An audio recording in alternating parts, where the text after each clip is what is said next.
What up, everyone? PFC 252. We are in here. World Cup review. We're going to run over some match day 3 games, as well as the round of 16 is now finalized. Group stage is over. Teams are sent packing or they're heading over to the knockout stage. What a World Cup it's been. We covered Group A on our last episode, but for continuation's sake, we're going to touch on it real quick. Uruguay, as you guys recall, smashed up on Russia 3-0, putting Uruguay on top of the group, finishing in first place. They go through to the round of 16 knockout stage. Russia goes through as well. Saudi Arabia got a win against lowly Egypt, who finished the tournament 0-3. Mo Salah taking a nap. His poor little shoulder hurt. That's for you, Bus. He's going to do nothing next year. 20 goals if you're lucky. Yeah. No, he's still a beast. But yeah, we covered that in the last episode. So if you want to hear our thoughts on that, go for it. Check it out. It's a 3-hour episode, a bit of a marathon. If you guys really want to see how much we're about this life, as Tom would say, we are about this life. 3 hours on soccer. You guys get the whole roundup of most of the group stage games, as well as that taste of the Group A match day 3. Check it out. There's a few jokes in there as well. Some hilarity, of course. But Group B as well. I think we touched on it at the end of the episode, last episode as well. But in that group, Iran finished 1-1 with Portugal. Amazing outside of the boot show by Quaresma. And Spain 2-2, almost crashing out against Morocco. Tell me your boy Sergio Ramos not looking like his old self anymore. No, not at all. Definitely left the door open to be punished, and they were. And he had a rough game, which we didn't really get on him about.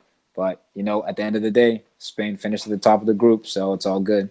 For sure, man. Spain on top, Portugal second. They tied on points, but the goal difference goals for was the breaker.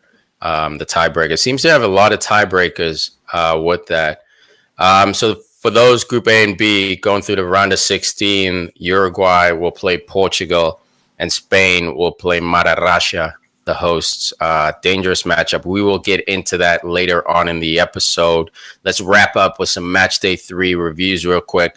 Denmark played France, 0-0 tie here.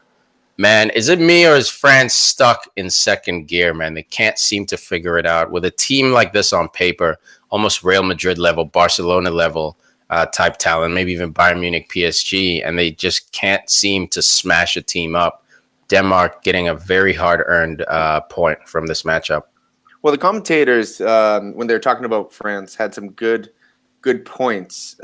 This was on Fox, where they're saying that the front three for France, they all are doing the same job. They're all trying to use speed. They're all hanging on to the ball. They're all trying to do their moves. No one's checking back for the ball. No one's playing off one another. They're not playing as a team at the moment. They're playing very individualized, and that is a huge problem for France. Except one player, man. One player who's checking in, checking out, holding the ball up. Olivier Giroud, man. I got to give this guy props. He doesn't always get to start for this France national team because they're just so star-studded, but he's this team's X factor in that attacking play, and that you always have to factor this guy in no matter what. He might not be the fastest, he might not even be the most skillful, but his hold-up play, man, allows you to bring in so many guys into the attack. Yeah, I mean, he's definitely impressing a lot of us. I mean, you see his career kind of at the club level. He's the super sub. He's the guy that's going to come over.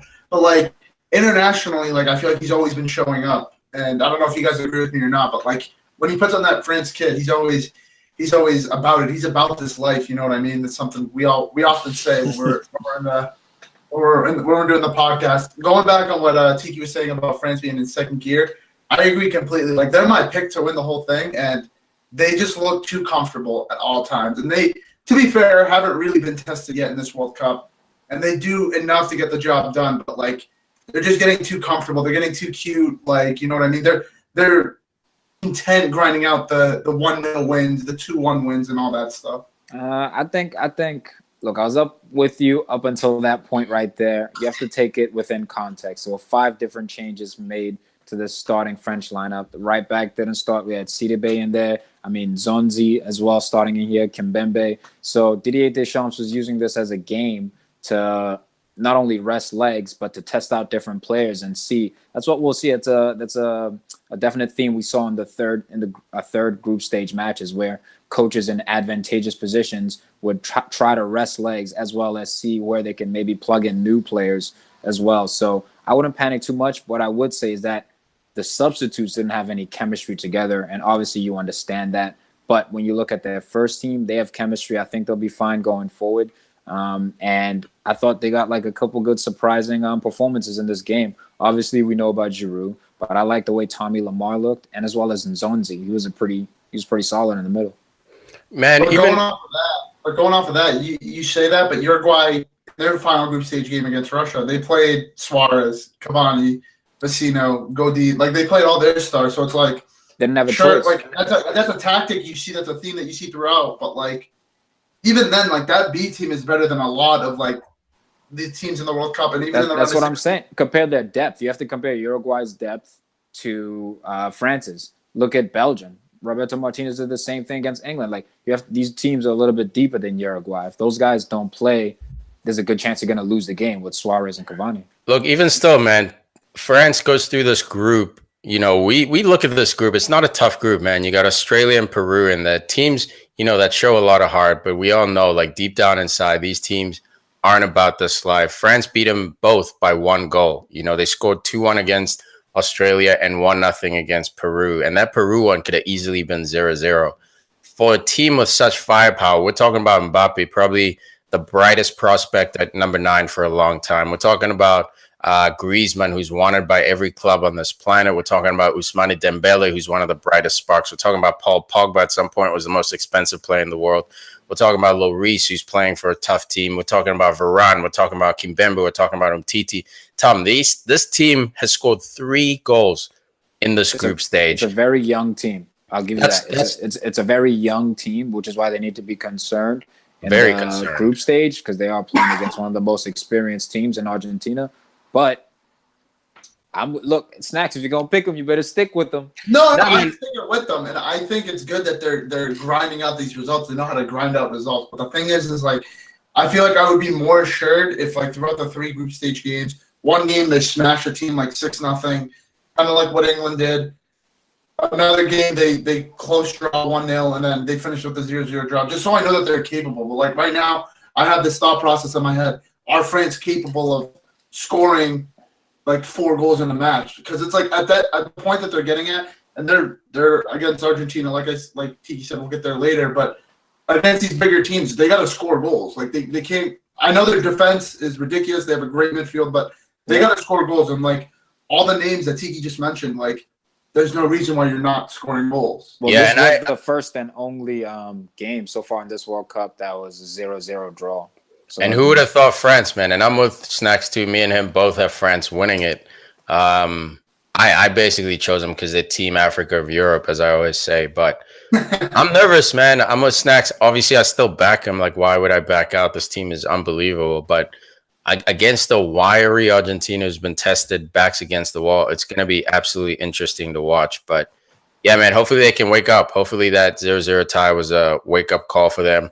And in the other game, Peru played Australia, smashing Australia 2-0 here. Playing a bit of spoilers. You know, Australia, if they got the victory, well, it doesn't matter because Denmark ended up getting the 5 points. But if Australia had gotten the victory and Denmark had lost, it could have come down to goal difference. But unfortunately, my Socceroos, who I predicted second, go home, man. And I blame it on not playing Rogic 90 minutes. Plain and simple. That's some bullshit, comes down man. to that, man. That's my boy. But yeah, like we said, France, Denmark. France and Denmark are through to that round of 16.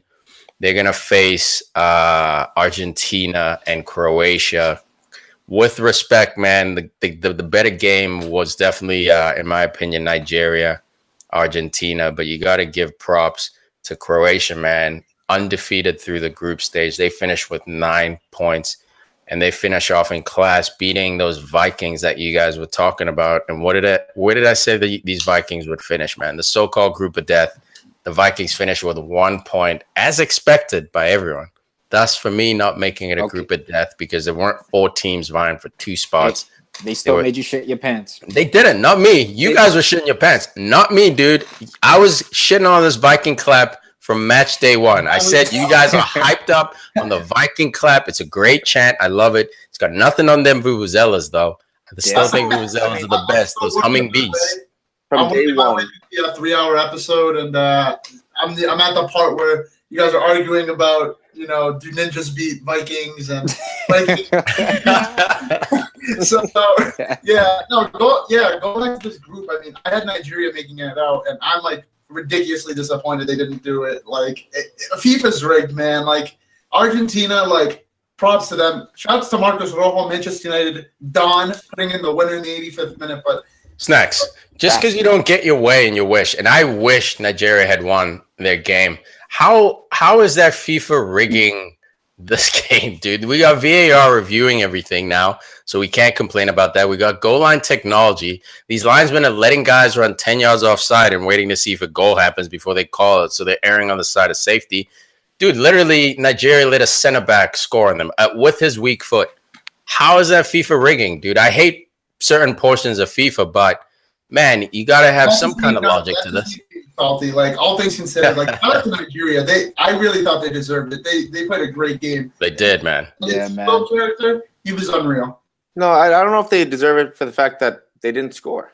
I mean, Argentina scored more than them. Whoever scores more deserves it. No way, dude. In my opinion, yes. In my opinion, yes. Plus, you're coming. So again, okay. You got your moment. Calm down for a moment. Go get a snack. All right. So the thing is, this group, real quick, was the most exciting. We may want to call it the group of death because there was really no group of death. From the day 1, I said that Iceland isn't going to go through, but they were the ones that were going to steal crucial points. When they stole those points from Argentina, they immediately made this one of the most entertaining, if not the most entertaining group of the World Cup so far. False. No. Group G. Bro. So, okay. He said one of. If not the most. So, one of. So, even 2. You wouldn't agree with the second most entertaining group? Yeah, I'll give it second. Okay. So, I said one of. Second to G. Second to G. Which is why, and look, man, this came down to Messi's reputation. If that goal, first of all, let's talk about that double touch by Messi. Unreal. Banega, crispy ass ball that he gives over the top. But to take it off your thigh and then control it, dude, he did a double touch in one motion. Like, time froze. Dude, and that ball, we give that ball credit, but the thing is, any other player in the world would have struggled with that ball. It wasn't quite perfect. It was a great ball, but Messi made it look perfect. Dude took a touch with his thigh to his foot in one stride, like his one stride. The defender even froze, thinking, no way, bro. Thigh trap, that's going to be a bad touch. The defender hesitated for a second, which is what gave Messi the angle to get that right-footed shot in, dude. That finish was class. Weak foot. Excellent by Messi, man. Gorgeous goal. Does he have a weak foot? Does he have a weak foot? Like, you can't even say it's a weak foot. You can just say it's his other foot. You know what I mean? Who, Messi? Damn. No, man, look, he does. I mean, if you look, it's a strong right foot, but it's not like Cristiano's left foot. You know, I mean, like, he's not going to shoot with power with his right foot. But yeah, man, it was a great finish. I still think Messi has a weaker foot. It's not a weak foot. It's just weaker than his left. But class finish, man. Absolutely classy. Goes to show you right there. All the Messi lovers were coming out of the woodwork, man. Just texting me like crazy, bro. And it's undeniable, man. That touch was one of the greatest touches I've ever seen in the 30 years I've been watching this sport. And Argentina made a lot of the corrections that we were actually talking about as well. They went to the fullback. Banega, he played the middle with Mascherano. Mascherano played awesome. And Messi, which I brought up before, was he had to play the right side. If you look at the heat map, he was living on the right side. Yes, there was some splots on the left side as well, but he was mostly on the right side. What? Pushed up more. He was playing more of a... I think you said left side, Huss. Some splots. I said he did touch the left side a bit, but he was super, super right wing on this. Look, I'm with you, dude. I think that both of us were on the same page. He did occupy a lot of the times on the right, and it cut in towards the middle. I think we also agreed that they should go to a 2-striker system of some sort. I think, where I said Messi's best position is just right underneath that striker. So look, man, there was something which is actually funny is obviously it was a close game, and there was a certain point in time where it's been reported that Jorge Sampaoli went over to Messi and was like, "Should I sub in Kun Aguero right now?" Like, you mean Beta Sampaoli? Young Beta Sampaoli, young cuckold Sampaoli? Yo, he's such a cuck, bro. Ask Messi, like, yo, man, who do I sub in? Like, come on, bro. Does he need any more pressure than that? You need like some sort of alpha coach to give you a break, right? I hope that didn't happen. And then look, we talked about Dybala as well. He didn't even touch the field. Aguero got on in the 80th minute. I mean, that's crazy. I mean, Maradona was obviously happy because once that second goal went in, you saw the fingers to was that to the Nigerians. Man. So disrespectful, man. Dude, let me just say, I don't. After the game, Maradona rushed to hospital, heart complications. I think allegedly, I'm gonna speculate, cocaine problems. They said white wine from an article that I read. They mean white powder, bro. They mean white powdered white wine. Wine doesn't do that to people. Yeah, dude. No, I don't feel bad. He was giving the middle finger to the Africans. I say, suck it, Maradona. All right, suck it. Yeah, I'm with you on that. Heartbreaker, man. Oh man, I watched this and I'm like an avid supporter of all the African teams. And I'm not saying I'm African because I'm not, but I'm just saying like all the African teams that are in the World Cup, like they just have like Senegal, Nigeria, like those two teams specifically. Like I felt like they deserve to go through, and it's a shame to see them not going through because they had some. I mean, Ahmed Musa he's a great talent. You know, Ahia Nacho. They had that guy on the right. His name was Atibo, who had like a 95% take-on rate. Like they're just fun to watch, and it's like we're Argentina, we're just sick. Yeah, it's annoying, man. Argentina showed their experience there. That game came down to experience. They kept pushing. Nigeria kept them honest for most of the game. Nigeria was not, quote unquote, playing for the draw, even though I think that would have been fine for them. At some points, it looks like Nigeria is going to take us. And Tom said, Igalo, bro. Igalo had one clear cut, and I'll give the other one a half chance because it was a tight angle. And the goalie does brilliantly, dude. Stands tall. Willie Caballero, sit your ass down. He'll never see that Argentine jersey again, unfortunately for him. He came out.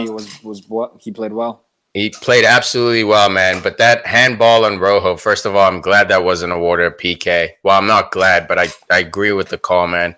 Rojo went up, headed the ball onto his arm. It was in a natural position. He had his eyes closed as he was heading the ball anyway. So, like, to give that a PK would have been suspicious as hell. That would have been some FIFA. I have no complaints about this referee. He was on point. He was, man. There was a couple calls that I'm sure players are going to feel could have went either way. And I think that's the game, right? Yeah. He could potentially re-reffing the final, this guy, Shakir. Yeah, absolutely. The big difference in this is that Argentina was able to weather the storm because before this second goal, Nigeria, for the 10 to 15 minutes before that, looked like they were going to score again.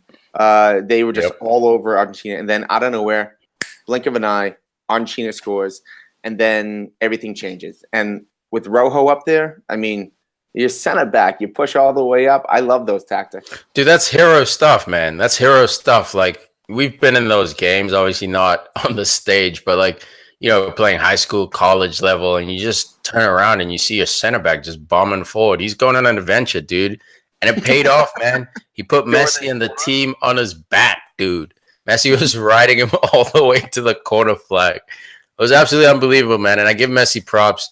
Big game. Obviously, he doesn't necessarily get the winner, but he set the tone for Argentina, allowed them to sit in that shell and basically, like Huss said, weather the storm and just wait for that break, man. And unfortunate for Nigeria, for them not to go through. Man, this has been a rough tournament for African nations. Not one single African nation into the round of 16. That's harsh, man. The good news is that for Nigeria, this is the youngest squad that was at the World Cup, and they'll be gaining a lot more experience and getting ready for the next World Cup. Hopefully, Alex Iwobi and Kelechi Iheanacho come correct for the next one. I was, kind of disappointed. Maybe I hyped too much pressure on them. But yeah, I thought their performances were underwhelming. Iwobi, especially as an Arsenal fan, like to see him start and then not start and then be introduced and only play like 5 to 8 minutes. I mean, I want to see him keep getting better, but they'll learn from this experience, no doubt. Nigeria. Do you think Mikhail stays on the team just as a senior player So he'll be 35. He might be Marquez, bro. Now, look, he might, man. His game is that number 6, sit back. It's always been a slow game anyway. I saw him get out sprinted by, they were playing, who did he get out sprinted by? I think some Argentine guy, I forget. But essentially everybody, dude. It was shocking. Yeah, look, it might have been Mascherano, actually. Hey, I think you're messing around. And Mascherano, though. Dude, great. With the bloody face? Musa was abusing everybody. Dude, It might have been Musa who ran through Mikel. It might have been, dude. Like, I got this, bro. I got this. But yeah, man, looking forward to seeing Nigeria in 4 years. Croatia on the other side wins 2-1. Ivan Perisic with the buzzer beater goal, man. Well, not quite buzzer beater because they were through anyway, but gets that 90th minute goal. A guy who's been napping all tournament, heavily linked with United and a lot of top teams after the Euros in 2016. But this tournament, man, I think his age shows. I think he's 30 or 29, so he's not that old, but playing that wing position the way he's played it, man, he's been an absolute warrior, and I just think the legs are hurting, man. The legs are hurting. Croatia's going to have to make sure he shows up. Obviously, he's not the type of guy you bench because he has that X factor, as Tom likes to say. He's a game changer. Yeah, he is. He's going to need to show up, man. It can't be Rakitic and Modric the whole way. He's going to absolutely need to give him width. And Souza Mandzukic as well. He's going to have to start putting some goals away.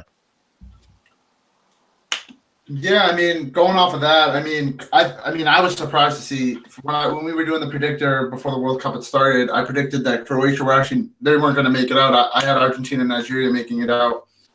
And Croatia, I mean, I've been sleeping on Modric and Rakitic. I think because they're rival clubs, like deadliest of rival clubs, kind of like Sub-Zero and Scorpion from Mortal Kombat rivals.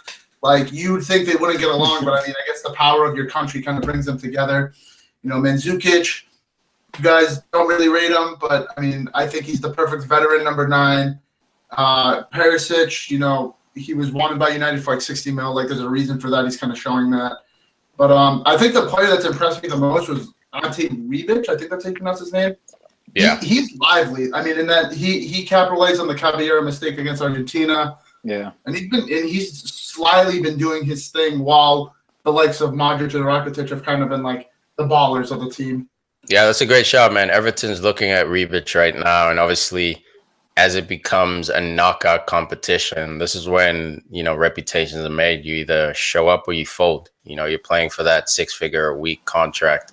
You're playing for that upgrade into the Premier League, the Liga, Serie A, the top leagues on the top team. So, look, this is arguably the best midfield left in the World Cup here. I mean, obviously, you look at Spain and the way they're able to dominate possession, maybe a few other teams as well, France. But Modric, to me, is the best center midfielder in the world. Rakitic has been at Barcelona for the past 2-3 years. You have a young Kovacic who's at Madrid now.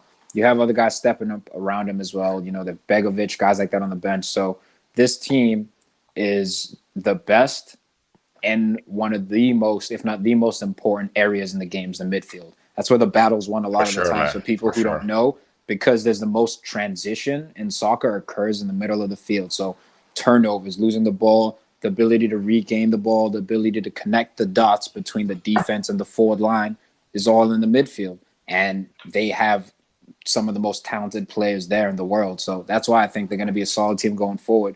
And obviously anything can happen in the next round.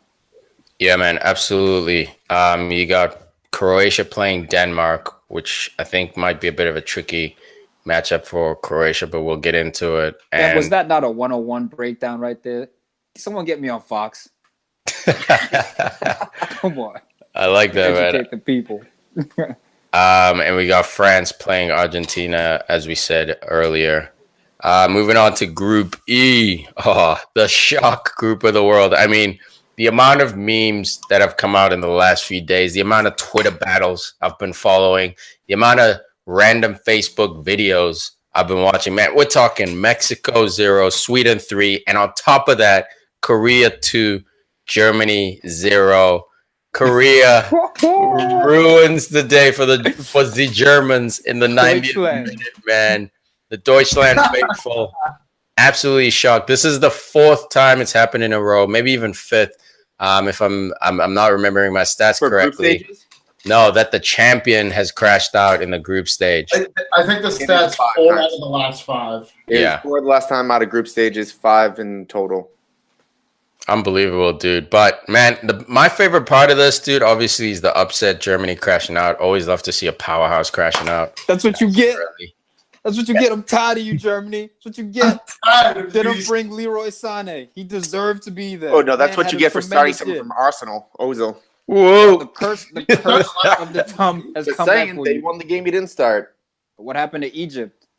Just played Salah and crashed out. What happened to Mane? He scored 2 goals in 2 games. Scored 2 goals in 2 games. And his team lost 3 times. You put Salah what about Mane on Senegal, the best African team here? What happened? Let's put it this way, Tom. Okay, then. If you put Ozil on Egypt, they don't even make the World Cup. If you put Mo Salah on Germany, they're not true. Not true. Man's got chameleon eyes. Dude, my favorite part. Egypt with Ozil will make the World Cup. Hey, shitpool, it don't matter because both of your teams crashed out. Yes and no. Do you think Egypt with Ozil would have made the World Cup? Hey, shitpool, it doesn't matter at the end of the day. Yes and no. It doesn't matter. Yes, it doesn't matter at the end of the day because we all crapped out. That is the Egypt. Everybody crapped out. Hey, you know what? Germany, based around Ozil, crapped out. Hey, why don't you give any love to Danny Welbeck, though? As if he's not on the team that made it. Okay, Danny Welbeck? Well, he didn't Arsenal, still repping. He barely played. Dude, so many videos of random South Koreans being lifted in the air by Mexicans. You got a Mexican airline this week discounting flights to and from Korea. You got people in offices. These 2 Mexican dudes go to an office and lift up one of their colleagues, a Korean guy, on their shoulders and march him around an office. I mean, you're seeing cubicles, people in like suits and ties, and this guy, that's awesome. Korean guy, probably an accountant or something, just getting cheered on like he did something, dude. That was my favorite part of this. Mexico backs their way into the group stage. This is a team I can say, even though they lost us, they deserve to be in that group stage because they scalped the Germans. But real quick about the Mexicans and the South Koreans, there was actually a lot of news coming out that Mexicans, there was a huge racial thing because in a lot of the videos, they'd be doing the whole slanted eye thing. Basically, I thought you were going to do it there for a second. No. He did. He thought about it. He did it. Did you see that? Did you see that? No, as I've heard some of the people talk about it, it's more or less they're just like, don't do it. That's like the one thing you do not do. Look, it's tricky, man. It's tricky because America's so like politically correct, whether it's good or bad. I don't know if the rest of the world cares as much as Americans do. They might, dude. I'm not saying they don't, but what I'm saying is I don't know if people in Korea are sitting there offended that Mexicans are doing those eyes. I know Korean Americans probably are. But I hear you, man. It's like when the Mexicans say puto on every goal kick. Puto, I think, is a male prostitute, directly translated. I don't think they're being I don't think they're being homophobic, but you can definitely interpret it that way, and you have every right to. And it's not a very nice thing to say, but the context of it, I don't think is coming from that place. But it's up in the air, man. America, there's less and less you can say all the time, whether it's good or bad. I don't know. That's up for debate. Look, they've won 1 game in the entire group stages. You stay with that team. You don't mess with the roster again. They had 3 different rosters for 3 different games. Who are you talking about? For Germany. You don't mess with that. That's a tough thing. Talent. It's almost like they got. I wouldn't say they got too cocky. It's almost like they had too many toys to play with. Yeah, that's the tough thing with having a deep team, man. Is that you want to get fresh legs out there, and you assume that pulling out an 87 ranked guy and putting in an 84 ranked guy, you'll still keep that momentum. But like you said, when Ozil was there, the system changed, maybe for the worse, you could say. But like either way, it was a bit more clunky versus when he wasn't there. And I'm not putting it all on him, but that's just an example. They subbed in a world-class player. You know, this guy's vision is absolutely unbelievable. But playing in that game, you didn't see that class come through. Man, I just think Ozil's. Go ahead, Snack. Go ahead. Sorry. Well, that's why I say he's a luxury player. Like when your team is doing good, Ozil's arguably the best player in the world. But when your team he doesn't grab the game by the scruff of the neck. In that first game against Mexico, they go down early in the second half, I guess. It was like around the 60th, 65th minute. You know, you have enough time to do something, and Ozil was nowhere to be seen. You know what I mean? And this is what I mean.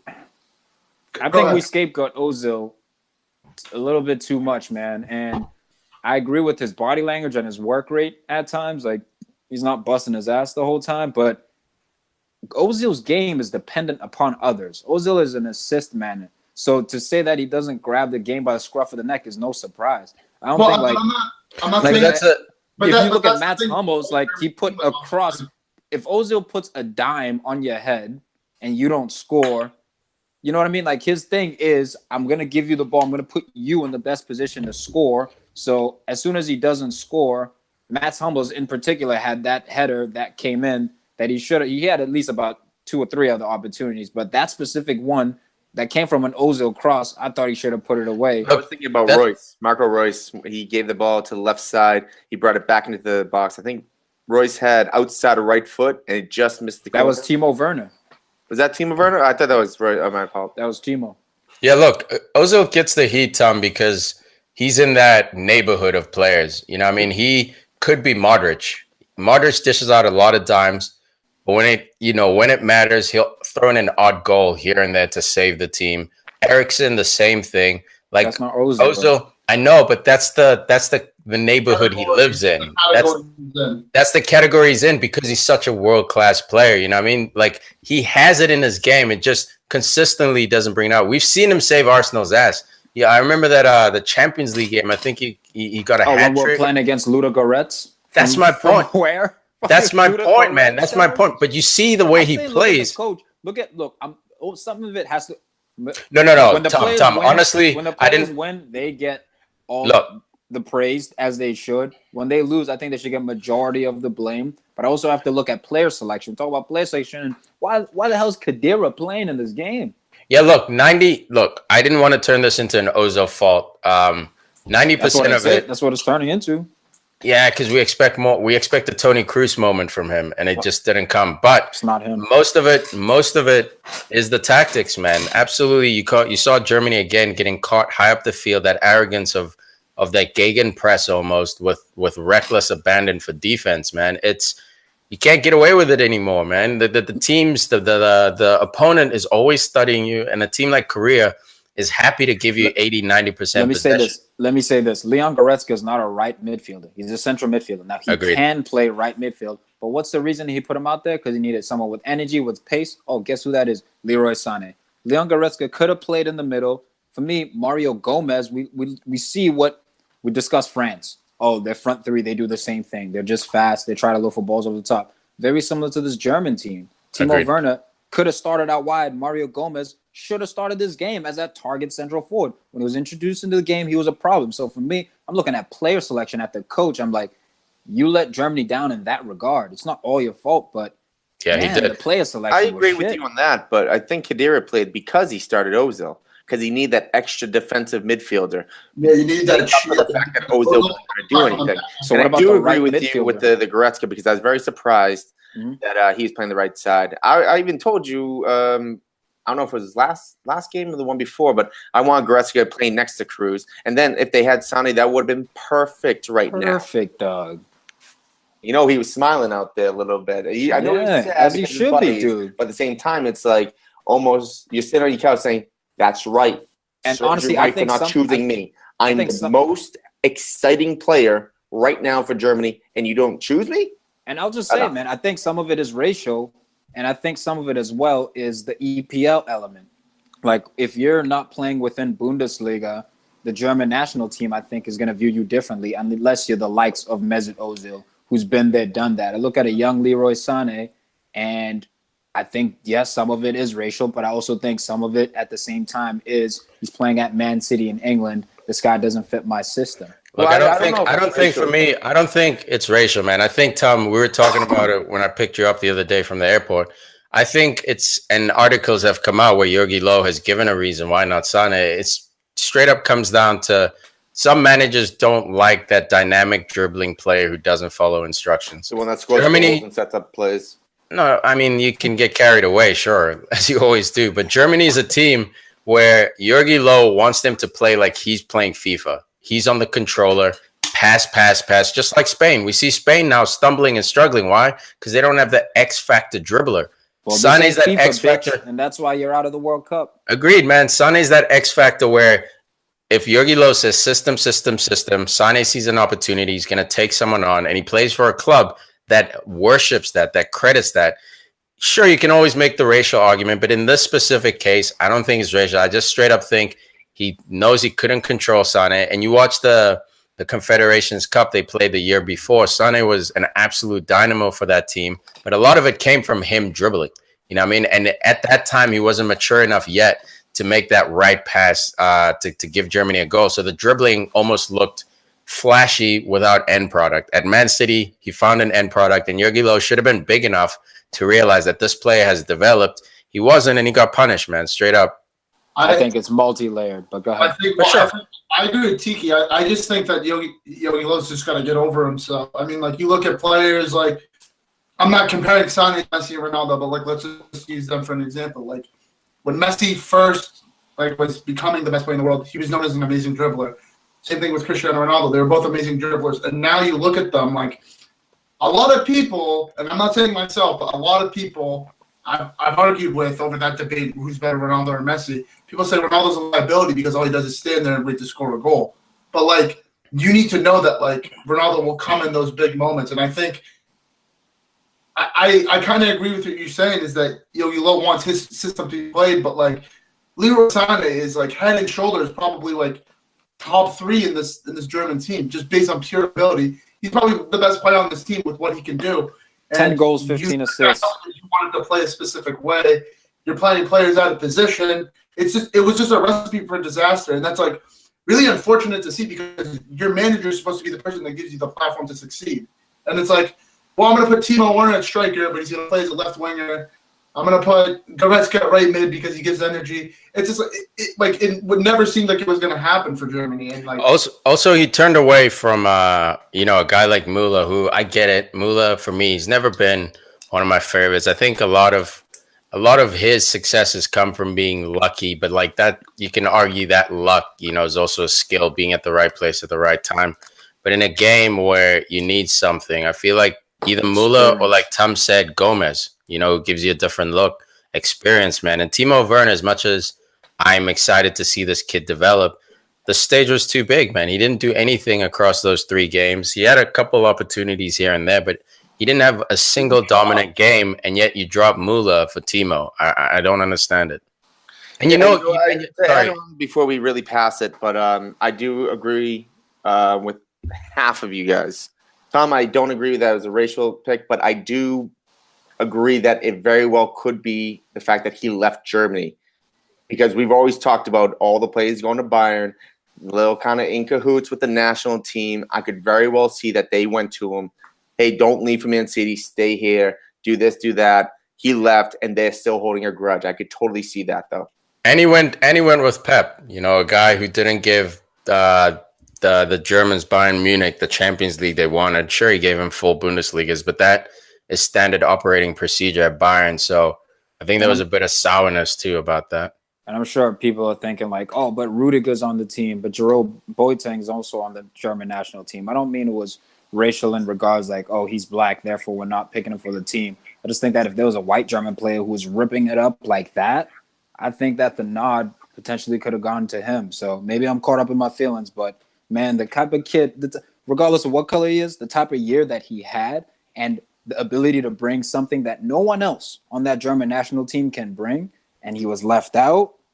It's like what the hell, man? Like, you get what you get. I'm happy Germany crashed out in the way they did, honestly, and I'm glad to see that finally. Jogi Löw hopefully learns from this.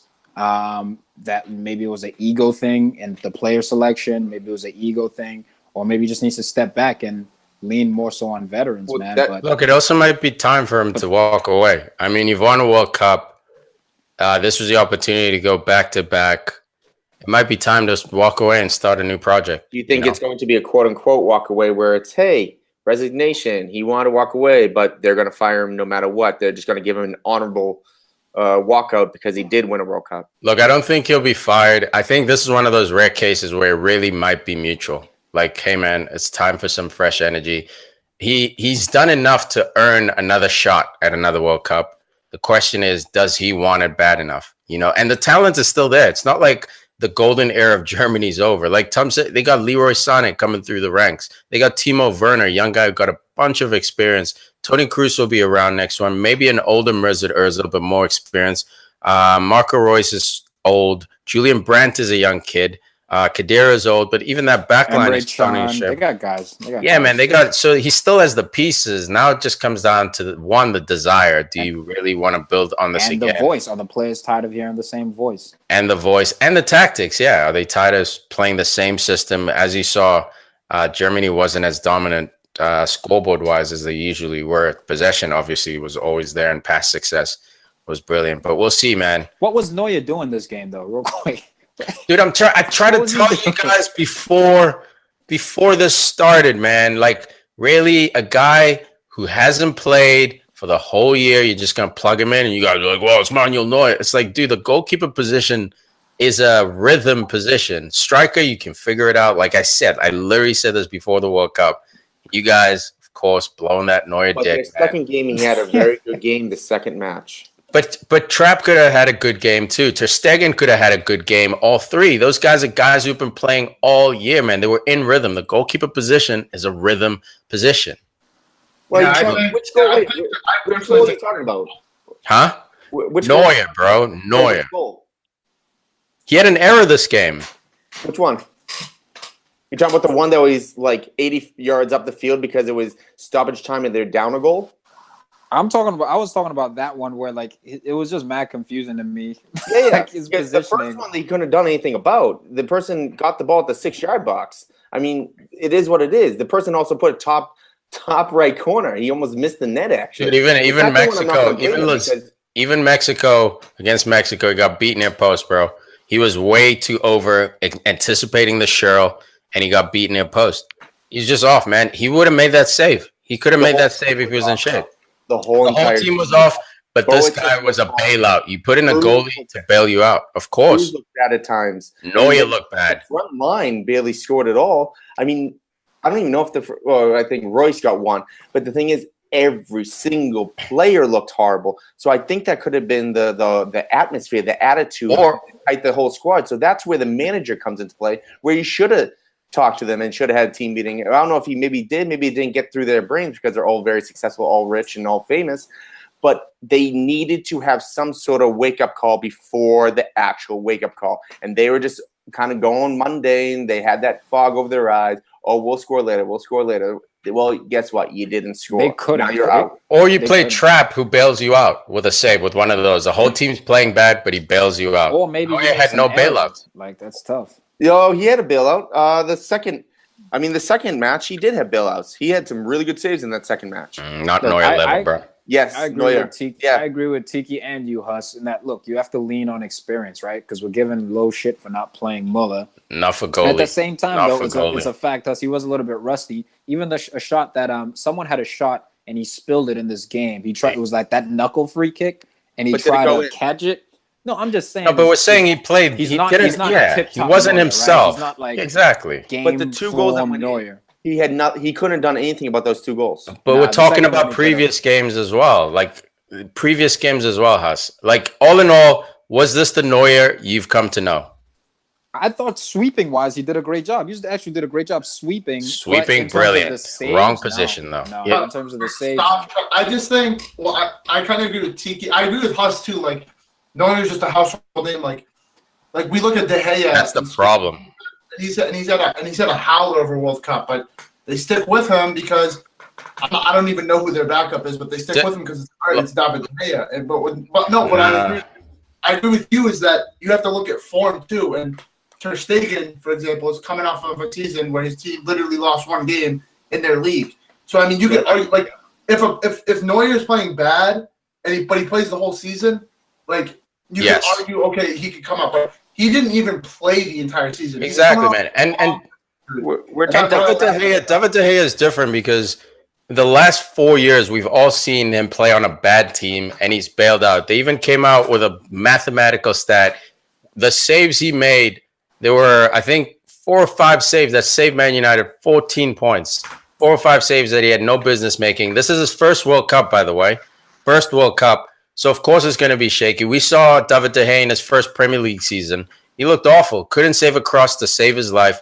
He will only get better. And to Snacks' point, he played all year. The only reason I said no Neuer, not because I think he sucks, but simply the fact that he was injured for 12 months, guys. That's it. And the goalie position, and like I said, Tom, you can bring up Neuer with Müller with experience, blah, blah, blah. A field player can figure it out quicker. Why? Because when he makes a mistake, it's not a goal. You know what I mean? When there's a breakaway, it's not on that field play unless, maybe he's I agree with that, but you also can't deny experience. Experience is key. And sometimes you have to. Having won a World Cup, look, it's a ballsy decision as a coach to make. So maybe you could look at the coach as well and be like, look, maybe you don't go with that guy. You clearly went experience, and he crashed out, bro. So that's a shot at experience too. Sometimes experience needs to go out the window. But they didn't crash out because of Neuer. I want to be clear. They didn't crash out because of Neuer. So yeah, Germany is gonna play. Well, damn. Wow. They're gonna be playing with themselves at home while they watch. Whoa. Damn. No, Mexico goes through second. They're gonna play Brazil. Tough matchup there, and Sweden. Man, rescue the league, rescue the group, and they're gonna play Switzerland. Let's get into those groups, man. Right below. We're talking Switzerland 2, Costa Rica 2, Serbia 0, Brazil 2. What are your thoughts on this? I mean, I'll go. I mean, Brazil. They started off very slow and they weren't very convincing. You look at that first goal, that ball from Coutinho. It's just an absolute dime right to Paulinho's foot. It's like. It was perfect. It was the perfect pass. And the backspin on it. There was literally nothing unperfect about it because if the ball was any lower, then he would have been able to shoot the ball into the goalie's chest. If it was any higher, he wouldn't have been able to reach it. It was literally Huss, I need a quick definition, Huss. What does unperfect mean? Not perfect. So no, but just going off of that, Brazil's they're really coming into the tournament now. They're really Neymar. He's are they though? No, Coutinho is not Brazil. Yeah, thank you. No, Brazil is nice. Keep going. The Serbia game, this is the most solid they've looked at in all 3 games, and every game they've improved. And I'm not saying goal production and their superstars are showing up, but I'm saying they're getting into the World Cup. They're getting the feel. We talked about France earlier. Are they stuck in second gear? They're a young team. All this stuff. I feel like with Brazil, they started off in the worst possible fashion that they could have, and now they're really coming into it. Coutinho making that pass, Thiago Silva's goal, stuff like that. Them scoring in the 90th minute. All the scenarios you can think of, they're they've endured. So they're just. I feel like they're getting better as a team. I think it's. The same agree, man. Go ahead, House. I think it's the same exact thing that we've seen through the first couple matches. Coutinho was there when they needed him. Yeah. Just like the other matches, and everyone else took a nap. Neymar, I mean, yeah, he had some good plays, but again, does he look like the 3rd best player in the world? Nope. No. Does he even look like the best player on his team? Nope. No. Look like Kevin De Bruyne, He doesn't look like he has the confidence to take players on. Get those yellow cards on that. He got the yellow card early against the what I doesn't look like he has the confidence to take but he got the yellow card against the right back. What? It doesn't look like he has the confidence to take players on. No, because Neymar? he just passes the ball. He's just not really doing as much as he has in the past. Yeah, the right back had the yellow card. Keep going after him. Yeah, Tom. There were times when, man, this is my critique on Neymar. I don't know if I've said it on the show too much, but he has a tendency when he gets that ISO to slow it down, stand the defender up, wiggle his right foot, and then go at the guy. That's the one critique I have about him. When you get that ball in that ISO, you're Neymar. You're the best dribbler behind Messi in the world. Best dribbler behind Messi in the world.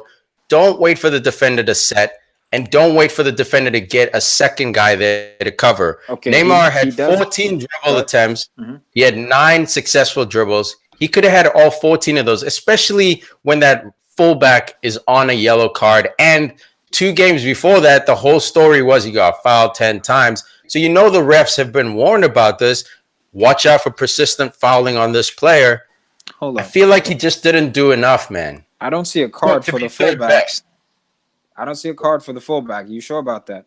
Well, no, I'm not. The ball that was going down the line, and he came in late. I thought it was the right back. No, the right back here was Antonio Rukavina for Serbia, right? And sorry. So there was no yellow. You're right, but he's 34 years old. Okay, so I thought there was a yellow. Well, there should have been a yellow card on that. I thought there was. My bad, then. Yeah, no. My thing with Neymar keep going after is him, then. He does go at people directly, but when he's deep from goal, that's when you see him slow it down because he's looking at the whole field, trying to draw defenders towards him to create space in behind. Now, does he do it too much for your liking? Sure. For me, it's fine. With a guy like Neymar, I say, do you on offense, as long as you're busting your ass defensively and you're responsible there, fine. But going forward, I'm not going to tell Neymar how to play his game or what he needs to do more of. I think that he does. He takes people on plenty of times. He's running at players in the box. And I think, look, man, all of Brazil isn't gelling. Like, I see, like, Willian, I thought was disappointing this game. But a guy like Paulinho can make a major difference because he takes that pressure off of a Neymar, off of a Coutinho. At least with Brazil, I'm seeing other guys who are contributing to the team. And I'm seeing, like, a complete team. Thiago Silva now stepping in, even though that's a guy who was stripped of captaincy. The only damper in it is that Marcelo was out injured within the first 10 minutes of the game. And I think Felipe Luis looked really, really good when he came on. He did, but Felipe Luis is by no means, the best left back in the world. He's a very good. And that's why I think they're a complete team too, Snacks, is because they can bring Felipe Luis off the bench. They can bring in Firmino off the bench, So it's also a very deep talented team. Yeah, man.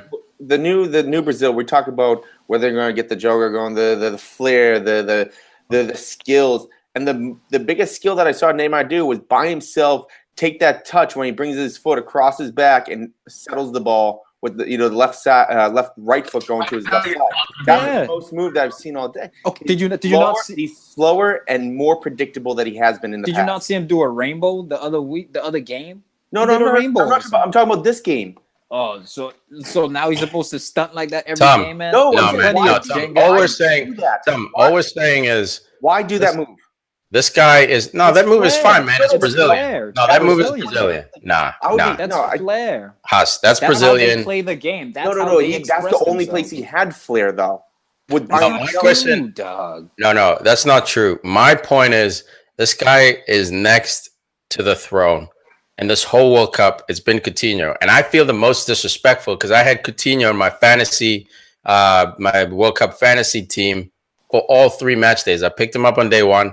I didn't captain him once, dude. Guess who I captained instead? Neymar. All 3 games, dude. And 2 of the 3 games. And it pains me because this is Neymar's tournament. We were talking before the tournament. This is that dude. Now, to be fair, it's group stage. He can absolutely have a great knockout phase and send this team to Brazil. What I'm saying is, from this group stage, I'm not afraid of this Brazil. They're gelling. There are guys like Paulinho contributing, Silva contributing. But Mexico, with their Lionheart, can come in and do work on this Brazilian team. And I'm just saying I'm concerned. That's all. I'm not saying who are you afraid of? Who am I afraid of? Who's left in this tournament? I'm afraid of Argentina now that they've woken up. Absolutely afraid of Argentina. Croatia is a scary team. Colombia, scary team. Like teams that are compared to Brazil, those teams are scarier than Brazil. That's because it's a foreign tournament, man. That's the same reason why you got Portugal making it to the Euro finals, because it's a form tournament. It's not the best players go in there. It's the best team. So I'm looking at a team like Argentina. I'm looking at Messi, and Messi already is on the throne, right? Oh, he's been on the throne. Yes. He's been having a shit tournament compared to, if we want to compare him with, Neymar, statistically, how's he doing? Not statistically, as far as the play and creating. Okay, I think Messi has been better. I think Messi has been better than Neymar, bro. Stats aren't there because Messi got that. Let's not forget, Neymar got that tap in the 90th minute when the game was already done. But he did that, and then he also got the assist off the corner kick this game.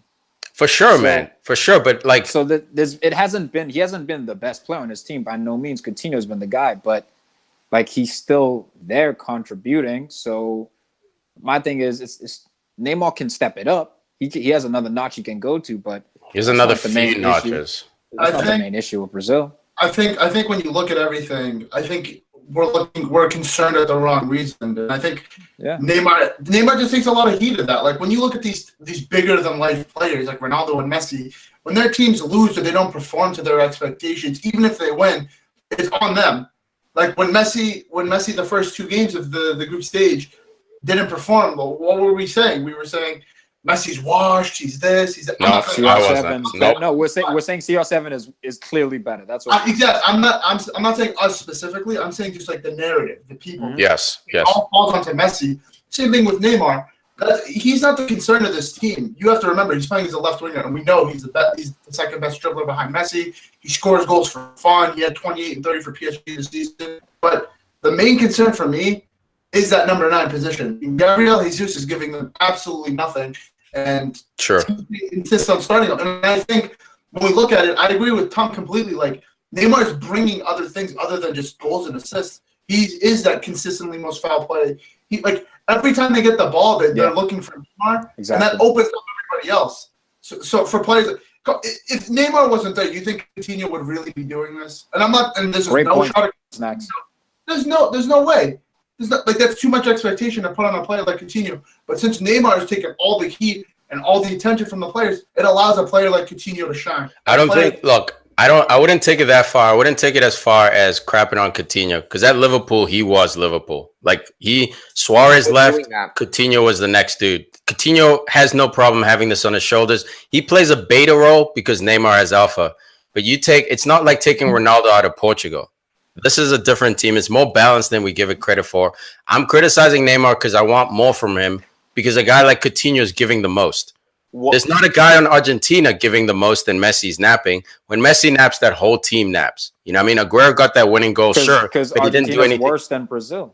Yeah, fair enough, man. But what I'm saying is when Neymar naps, he at least has more cover to get to him, and that's cool. That's great. Team sport. But when Neymar naps, they almost lose until someone steps up in the 90th. Like that's the thing, so it's not like, all right, Neymar can go to nap, and then all of a sudden they got this guy who's gonna automatically step up and so therefore when he naps, Neymar the number 1. Agreed. And therefore when he naps, I criticize him more. Just like if CR7 napped, we'd criticize CR7, although it is Portugal, but Messi was napping, so I'm giving the same treatment I give to Messi.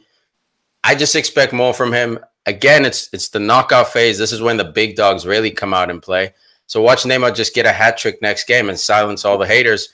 Good for him if he does, man. He's got to get past those Lionheart El Tri, though. That's the hard thing. You captained them then. I'm dropping that bitch. One area that I'm actually looking at for stat-wise, we've talked about this World Cup is huge on scoring from set pieces and a lot of penalties. Brazil hasn't had 1 penalty yet. That means they really haven't been going at the defense that much in their box. I think that's yes, they pass more, they pass quicker, but I want them to really attack the 18. I think that's one penalty shot. Point. That's Snacks' point about that number 9. They don't have a lot of play in the middle of the field. It goes out to Neymar. He draws out. They throw it into Coutinho. They expect those 2 wingers to really create for them, and that you need Firmino, dude. You need Firmino. Please, coach, get this guy starting. This is no shot against Gabriel Jesus. We know what Gabriel Jesus brings, but like he's just not on it right now. And like Gabriel Jesus isn't the Neymar. He isn't the guy that's undroppable. You have a guy who I think is way better than Roberto Firmino, who is not only a great number 9, but he drops in and allows players like Neymar and Willian to come in and get shot opportunities or get. And he's a bit more physical about him too. He's no post-up player, but he has a bit more physique about him. Gabriel Jesus will grow into it. You can see his height. He's going to be a problem when he matures. And again, the age thing too. Firmino's older, more experienced. I agree with you guys, but you also have to look at like who do Neymar, Coutinho, and Willian like playing with as well. You know what I mean? So Coutinho loves playing with Firmino. Coutinho loves playing with Firmino. We know that. But Willian shouldn't even have a say. Willian, I love that dude. He's had an awful tournament. He shouldn't have a say because chemistry and obviously the coaches tried different. No, what I'm saying is he should be off the field. Willian, aka, shouldn't have a say. I think then Douglas Costa should. Firmino's just getting yes, Douglas Costa should be on. When Firmino comes on in like the 60th minute or whatever, I think changes everything. It's different. He gets shots. He's making play happen from that number 9 position. And like, listen, I get no shot at Gabriel Jesus. I rate the guy. I think he's like one of the best young talents in the world. But like, he's not on it. He's not up for it. Right? I'm not saying he's not up for it and he doesn't want to do it, but it doesn't work. And Firmino's in better form. Of all the matches, I thought this was the one that I thought Firmino was going to start. Not just because of the fact of his form is better, but Serbia is big, they're powerful, they're physical. Firmino is much more physical than Gabby Jesus. You saw him rolling on the ground. Firmino would have been able to box out more. He has a little bit more flair with the dribble. I think at times he's more calm with the ball where he'll make the smart pass rather than trying to go at the defender or the shot. Exactly. That just reminded me real quick. Did you guys hear the commentator when Neymar on the left side went down? He goes 1 roll and 2 rolls. He's rolling like 3 rolls. He's up to 5 rolls. Yeah, those are a lot of rolls. That's the one you thought was going to be a yellow, right, Huss? Yeah, I thought that was. I don't know how it wasn't. Look, it might have been a field player because Serbia definitely got other yellows, so it might have been like a central player. One thing that I have to say about Brazil's team as well is I think their midfield has been lacking. I mean, Paulinho got a great goal the other day, and I love what he brings. He plays kind of like that Fellaini role where he's just all over the place. You can't stop this guy when he's running. But like you got players like Coutinho, Willian hasn't been performing. To each point, Neymar, like these players are always shifting and rotating. And I think you need stability in that midfield. And I think Casemiro being paired with someone like Fred, no bias whatsoever. But I just want to see Fred get on the pitch. And I think Paulinho would be the expendable guy. Yeah, I think Fred hurt his chances when he got hurt, when he got injured. It also helps that Paulinho's at Barcelona, so of course he's going to get a better look. But yeah, Fred is a guy who's very dynamic up and down the field. Paulinho obviously is also somewhat dynamic, but as far as offense, it's almost like playing with 2 D mids in there, and maybe that's the tactic. Maybe that's the instruction from the coach. Don't bomb. But the one time he bombed, he got a goal. So like, I think I hear what you're saying, Snacks, and I kind of agree with you in that outside of Casemiro, every other midfielder should be not necessarily going forward, but bringing more offensively than maybe a guy like Paulinho does. But I don't think the midfield or the defense is the problem. We've already talked about it's the front line. It is Gabby Jesus, it is Willian, and it is Neymar. None of them are really firing it at all right now. None of them could be considered having a great tournament at the moment. If they step up, everything changes for this team. Agreed. But the one thing I have to say is that the midfield could pass the ball a little more direct. Switzerland 2, Costa Rica 2. Bailout at the end here. I mean, it meant nothing. Costa Rica still knocked out, but Switzerland could have won this game. They won the group. Minute own goal. They won the group too, right? Yeah, they absolutely could have won the group. Shout out to Joel Campbell, earning PKs in the 92nd minute. Go on, son. He had a decent game. I have to say, from the Switzerland perspective, I think the happiest thing that I was when watching this game was that Breel Mbolo played a key role. I think he had a pretty decent assist where he headed it back. Guy ended up just shirling it in there. Breel Mbolo for me is the real talent. He's a tall, big striker. Plays at Schalke. He's coming off a long injury layover, and he's a guy that I was watching for this World Cup. I really wanted to see a lot of him come out because he's a special talent. Yeah, he's young, man. He's got time. He's a bright prospect for the Swiss team. His idol is Mario Balotelli, so I'm expecting him to have a fiery career. A lot of drama involved around him. But yeah, man, he's got the body, he's got the physique. Like you said, he gets involved as well. Given a start this game, looked good, man. He's a bright prospect for Switzerland. Round of 16 for this one, we're looking at Brazil playing Mexico, like we said, and Switzerland playing Sweden. That is probably one of the weaker round of 16 games, but nonetheless, man, You can't sleep on anyone in the round of 16. And then Group G, we got Colombia edging out another African nation, Senegal 1-0, and Japan losing to Poland 1-0. But still, they go through the two teams through Colombia and Japan. What do you think? That's Group H, my dude. But yeah, my bad. This one was a heartbreaker, man. I was Senegal to me, I thought was the best African side here, and they had it under control until Yari Mina, man, came through with a powerful ass header, and it would be the robot. Bless you, Huss. It would be the robot of West Ham, Kouyaté. Just didn't mark up on him, man. He got beat to the header. Mad disappointed, but at the same time, he's allowed to play. He's too tall. He's too big.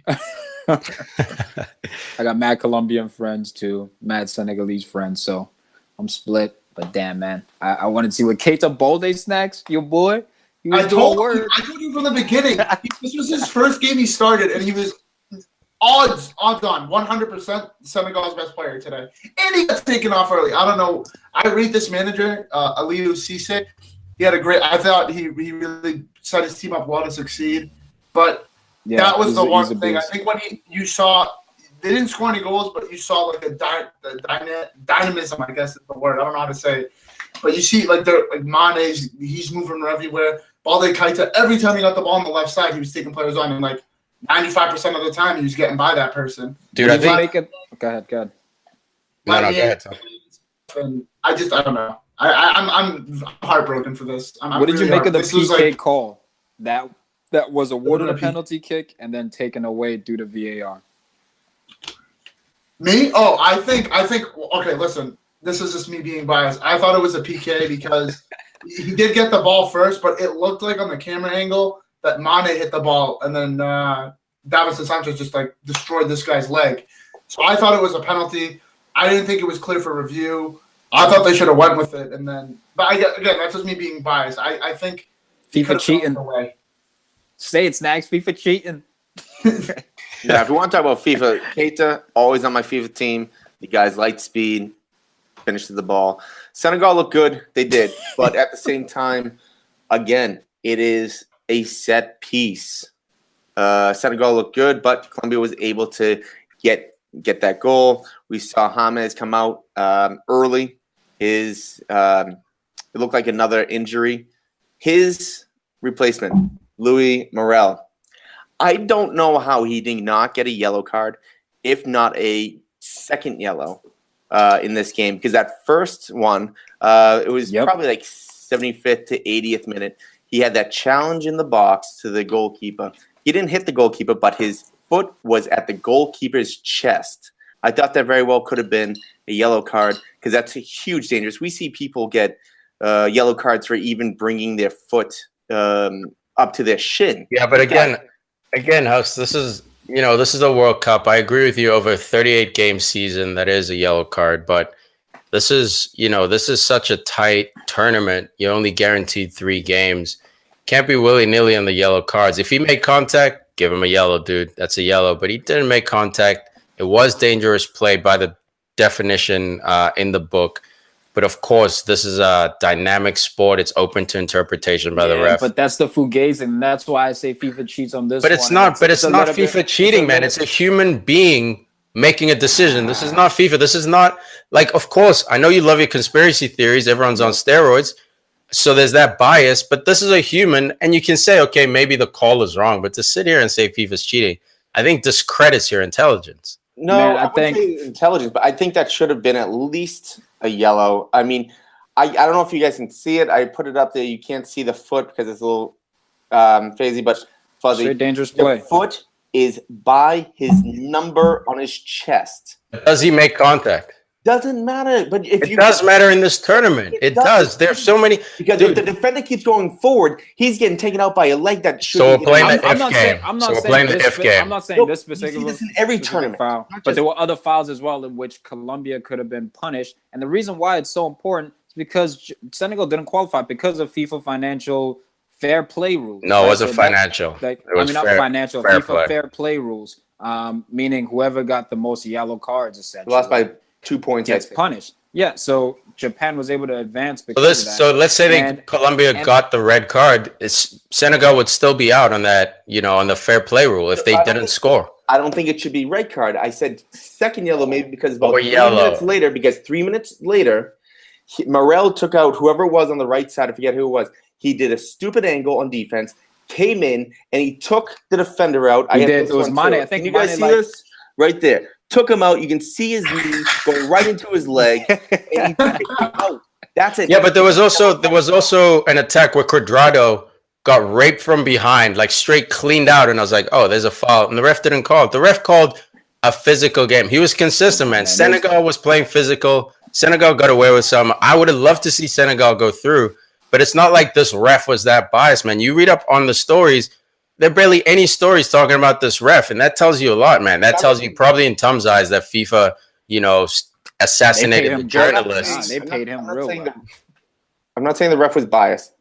I'm just saying for this one player, he got extremely lucky because this could have been the second red for Colombia in 3 matches. I'm saying FIFA fair play rules is whack, and there should be a different way that it's decided. 100% agree with you, but every team, all 32 teams played under these rules. Senegal knew going in this was a thing. I 100% agree with you to reward a team because they got less yellow cards or some bitch-ass shit. But they knew. All 32 teams knew what they were getting into. So next tournament, for sure, let's look at shots on goal. Let's look at corner kicks, maybe even like possession if you want to get, or possession in the final third, chances created. There's so many other offensive ways than fair play, which is all that lame sportsmanship bullshit. Well, they do. They have goal differential. I mean, no. I'm saying like eliminate.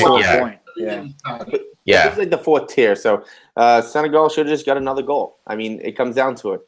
1. It is what it is. No, that's like 7. I must have missed the first 6. But there's always one player on every there's always that one player in the tournament that everyone's kind of shining on. And this guy definitely isn't that, but I think the player that impressed me the most on the Senegal team, Mbaye Niang leading the line. I thought he played the number 9 position, the way that Cisse set him up to play, where he's kind of shifting around, going out there, getting the ball. He was very consistent on his take-ons. Unfortunate not to score in this game. Immediately after the goal, he had a shot on target. Ospina saved it. I just think this whole tournament. Go ahead. For me, it was 2 guys. I knew of Idrissa Gueye, the Everton guy. He was everywhere at this tournament. But the right winger, Ismail Sarr, this guy, he made it look so easy when he was beating people 1v1. He was just gliding by people. If you're looking for a winger, I think this is an incredible prospect that you can get here. Yeah, he's got a lot of links with him after this tournament, which is unfortunate because I would have loved to see him get an even bigger stage in the round of 16. But I think he's done enough to at least get some kind of contract renegotiation at his club. Senegal, man. Senegal hurt my feelings, dude. Senegal and Nigeria. But on the other side, Poland, Japan. This was one of those fugazi games, man. Japan basically needed a tie. 3-0. No. Japan needed a tie. Poland scores, man. And you just see Japan go into the shell. They're knocking it around the back. They want no part of getting caught for a second goal. Poland's obviously not going to press because they're up 1-0. It was, at some point the ref was telling them to play. Hey, man, play. Japan's standing around. There's some guy hurt on the ground. Japan's pointing at it. The ref's play. They just knock it around the back, man. It was painful to watch Senegal go out like that. Yeah, Japan. Listen, you can't say Japan don't deserve it. They came back against Senegal in the Matchday 2. You can't say they don't deserve it, but it is a very scummy way to go about, trying to advance in the stage. And going back on Tom's point, financial fair play rules, it's just nonsense. It's not financial. I'm so used to it. Fair play rule. It's nonsense. There's got to be a better way to do it. But this is how this tournament goes. You just got to go on with it. And I think he was saying it in the last episode about Japan. He's they're not really a good team. They're on paper, they're really not. But when you see them play, they know how to play. Especially on Especially, it's crazy. It's crazy in my opinion. What are you talking about on paper? I mean, they have the 5th best player in the world, Okazaki. But he comes off the Settle bench down. most of the time. Did he play? Did he play us? Yeah, he started. What I want to say about Poland real quick is just I want to bring up Lewandowski, actually. Like, what do you guys rank this guy? You mean Bumendowski? He's never scored a goal in the World Cup. I mean, look at Sergio Kun Aguero. He got his first goal this World Cup. So, I mean, is it really a big deal if you don't score? Look, it's not. World Cup? For me, it's not the end of the world. It's how you play, though. Aguero, fine, got his first one, but we all saw him in the previous World Cups. He was absolutely a problem. Unlucky enough not to get a goal. We also see him competing for a team that was in the shadow of one of the greatest clubs of all time, and he carried the team. Even scored a buzzer beater to win them their first Premier League in, I don't know, decades and decades. And you see him even this year playing for that blue team, Man City. He's doing work. The problem for me with Lewandowski and why I've never been sold on him, I think he's a stud, man. I think he's good. If he had come to United at 26, 27, I would have been pumped. But he's untested, man. He did it at Dortmund, for sure. Did it at Dortmund, so you can say that was the test. But Germany only has 2 clubs. 1.5 clubs. It depends what cycle Dortmund are in. Are they in that rebuilding cycle or in the cycle where they're getting ready to sell off players? Now it's Leipzig. Now it's Leipzig. It used to be Wolfsburg at some point. Schalke had a shout at some point. So it's always this rotation of like 1.5, 2.5 teams in this league. And he's got to get fat at Bayern, dude. He's got to receive the best service. He receives, So essentially, it sounds like you're saying that he's not cut from the cloth, like the top cloth, the finest of the fine cloth. No, and I even respect Cavani even more than him. You know, I mean, Cavani, fine, he plays on PSG. You can crap on him about that, but he was in Italy, dude, doing it at Napoli, doing it at badass clubs. You see him for Uruguay, he's always a problem. Might not score. You know, scoring's not everything, but you see he's creating problems left and right. Leva, nothing, no hold-up play, no bikes, no long-distance shots, no headers. I think what was he there? And he blew his load in the qualifiers. He was a top goal scorer coming out of qualifiers. Look at the group of those qualifiers. I would have been one of the top scorers. I think the biggest difference from Lua and the top tier players is that he's missing that magic moment. We even see Gareth Bale have it, where it's just if you down a goal, if you team desperate for a goal, out of nowhere you just score. Just like you just do this brilliance. And I'm not saying he's a bad player. I'm just saying that's what's separating him from being a top 5 player in the world. 100% agree. I mean, if we're at ranking strikers, I think that's what Tom's question was. I mean, I'm saying all players. Well, are we saying strikers or all players? All players, man. It's basically the same thing, anyways. Because Messi's not a striker, and certain guys aren't strikers, but Neymar's not a striker. Well, go both. Go both, Snacks. If we're going all players, I know you had an angle for all strikers. I'm curious to hear that too. So, I mean, if we're talking all players, I would say top 15. He's definitely not in the top 5. Top 5 is a little ambitious, but if we're talking strikers, he's top 3. And my order would probably go Harry Kane, Lewandowski, and then Suarez. And that in that order. Leva over Suarez. Hell no, bro. Hell no. Definitely not. Suarez almost got Liverpool a Premier League title on his own. Sure, he had Gerrard there helping. That magic the moment. Champions League with Dortmund and like against Bayern, like the Champions League's the GOAT. You know what I mean? Like, nah, not for me, man. Look, Champions League has a lot to do with luck. Would you say? Sitting on 20%. Would you say Liverpool is the second best team in the world? No, but they made the Champions League final, right?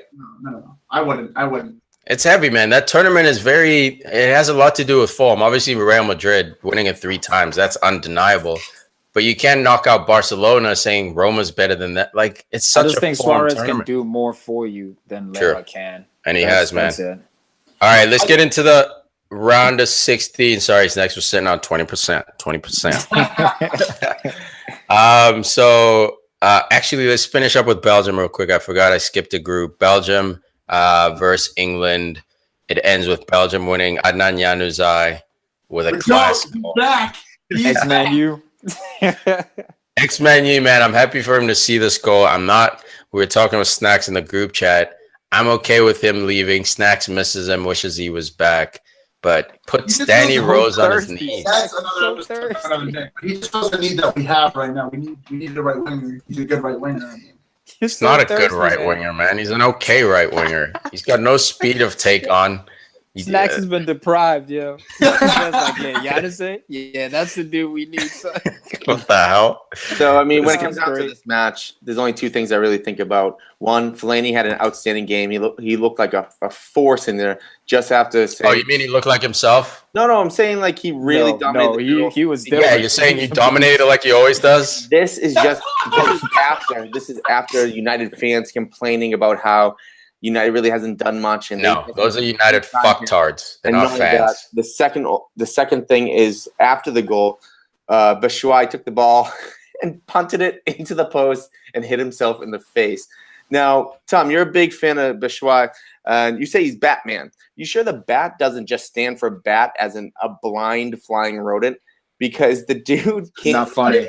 Even with no goals, using his hands, he couldn't score a goal. Yeah, look at my face. Not funny, bro. It's Mishi. Look at his face. He has a black and blue from a ball because he punted the ball into a post. Hey, did it go in though? Did it go in? Yeah. No, it didn't. No, it didn't. It didn't go in. Yeah, actually, he did. He ended up putting it in there when you weren't looking. He's Batman, and he's like that. He's a bat. He's blind. His new name is Mishi Rob Schwei, bro, because he's Robin. I try to tell you, he's Robin. No, Batman. He's not a superhero, bro. He's a backup. Look, man, this game has no eyes. Obviously, coaches, he can still see. Obviously, coaches switched up the starters in this game. We saw Rashford getting the big start. No Snacks was excited about that. A couple other different players. Lukaku obviously not starting because of his reported injury. So this was a tactical battle, psychological battle. Slow down on calling Lukaku a pussy. He will fuck you up in a fight. I do have his number. I'll call him. And look, man, this game, you don't want to put too much on it. But at the same time, England, they should have been really pushing on to win this game because they could have played against Japan. Look, I think they were, man. But the downside is that side of the bracket, and we'll get into it. Like once you get past Colombia, you got either Switzerland or Sweden, and then Croatia and Spain, assuming they get through their challenges, are going to cannibalize each other. So essentially, once you get out of that Colombia game, your next proper toughest opponent, like paper rank toughest opponent, is either Croatia or Spain, and then you're in the finals. So that side of the table is friendlier. But to Tom's point, man, I think England was going for it the best they could, man. You got Rashford, who missed that breakaway. Vardy put him in nicely. Vardy was absolute garbage. Like I said, man, if they were going for Harry Kane starts. Right? No, not like that, Tom. That's what I mean. That's what I mean. But you can't. They weren't going for it. Then they went they were going for it. No, but both teams weren't. Both teams weren't. Okay. If Belgium played. Okay, thank you. We're on the same page. That's all I'm saying, that they weren't going for it like that. I think this was a game. But that would have been maniac behavior. I think this was a game that Southgate was really just trying to get every player on the pitch. As in, if you look at the players he could have chose, could have chose Delhi to be in front of Delph, because he had 7 defensive players. He had the 3 back, then he had Trent and Rose on the outsides, then you have Dyer, and then you have Delph. All you have is Loftus-Cheek, Vardy, and Rashford. But if you look at everybody on the bench, pretty much everybody there has played or will play. So I really think that Southgate was just trying to get people minutes so they don't have to worry about that later on. Yeah, and it was the same thing with Belgium. Belgium played Tielemans, who is a number 8, but he's got very defensive abilities about him. And he played Dembele, defensive mid / center mid, and he played Fellaini up high. But we know he can play that defensive position. So both managers basically went into this saying, okay, if one of us wins, great. If as long as our starting 11 doesn't get hurt, you play Harry Kane in this game and he pulls up, dude. English fans would literally burn Southgate's house down. I might join him and burn it down too. There's no need. You're through to the next round. There's no need to bring in Deli Shop Ali, who's coming off an injury, save his legs. Like, this was the perfect system for both managers. Get these guys some repetitions. See who's ready to come in, when you need that goal against Japan or you need that goal against Colombia. And to be honest, for me, none of these guys are ready. Of course, Fellaini balled though, man. Oh, no, you're right. Actually, I take that back, bro. Fellaini actually balled. I was impressed. He was running at defenders. It made me question Mourinho a little bit. Like, is he playing him too negatively? I mean, dude, he was impressive, no doubt. You know, when he's with Jose, it's boot the ball as far as you can, playing chest trap it, then pass the ball off. I mean, everyone pretty much got to play for Belgium, minus Mignolet. Put him in the sticks, dude. Nah. I see players all year long. You See, again, the goalkeeper position is such a rhythm position. Both starting goalies played, man. You can't fuck with the rhythm of a goalkeeper. It's so important. But yeah, man, Fellaini, on a quick side note, is most likely going to re-sign a 2-year with United. Hopefully we keep him. The issue is that Jose wants him, has always wanted him, but the board wants to free up that salary room. So I'm glad people got to see what this dude's about. When he was at Everton, he was doing this week in, week out. I think the issue started when he came to United under Moyes. And right away from the start, everyone turned on this guy. Yeah. He's never really recovered. LVG had him playing that defensive role. So I don't even blame Mourinho. I blame Mourinho in that you should push him up. But when Mourinho came in, this dude was already playing a holding kind of pattern, and he's not about that life. He's not a very good tackler. For a guy this big, he's just out there clattering fools. Put him up top, behind the forwards, let him lay it off. Elbowing as well, bro. That's grow some height. Get tall, bro. That's what he does. Get grow tall. Some height. Best chest trap in the world. Best chest trap in the world. I'm going to say it again. Best chest trap in the world. Come at me. Not a statistic. It is, bro. It's a FIFA. I don't know if you've seen. FIFA 19 is putting that in. Chest traps. I haven't.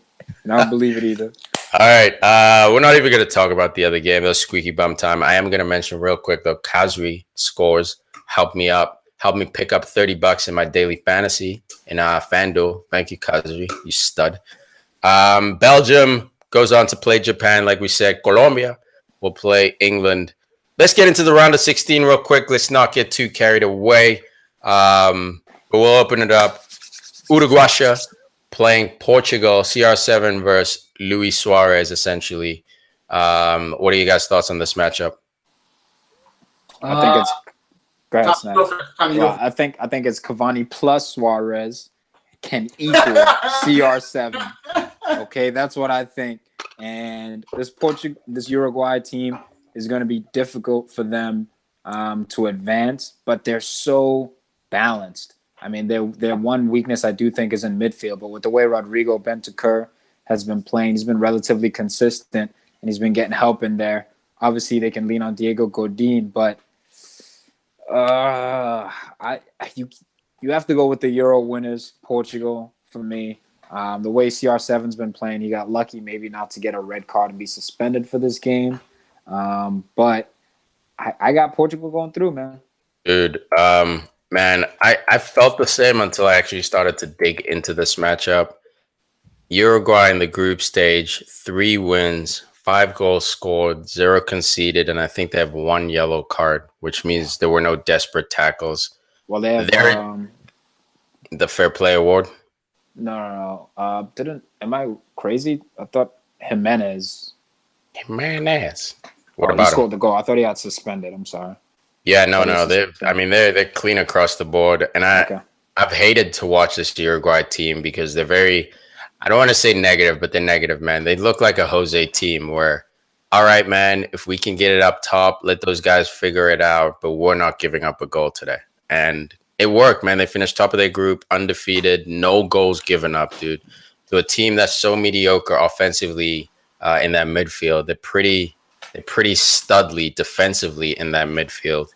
And as much as it pains me, man, I love my boy CR7. But at this stage, I think the team comes up more. I'm going to give it to Uruguay, man. Wow. That's all right. I'm siding with Tom here. Of the 2 brothers, I'm siding with Tom. You cannot go Cristiano Ronaldo. He proved it in the group stage why he's the best player in the world. A hat trick. Only one player can make David De Gea look that foolish, in my opinion. And Cristiano Ronaldo. He scored the hat trick. He got the winner. Unlucky to not score the penalty. He's a great save from the Iranian keeper. I think Portugal have enough to get by against Uruguay. I'm still a little suspect on that midfield. I don't rate Betancourt or whatever his name is and Vecino. Betancourt. Whatever their names are, I don't rate them. And I think if you put Cristiano Ronaldo against Godin one-on-one, Cristiano Ronaldo proves it time and time again in the league. Like when they're playing Not this year though. To do his thing. Bus. Okay, so we brought up the Uruguay not having any goals against them. Same thing almost with Portugal because they only let up 4 against them, and 3 of them are from Spain. So they did pretty well. They only have 5 goals, 4. Cristiano got, 4 of them? Yeah.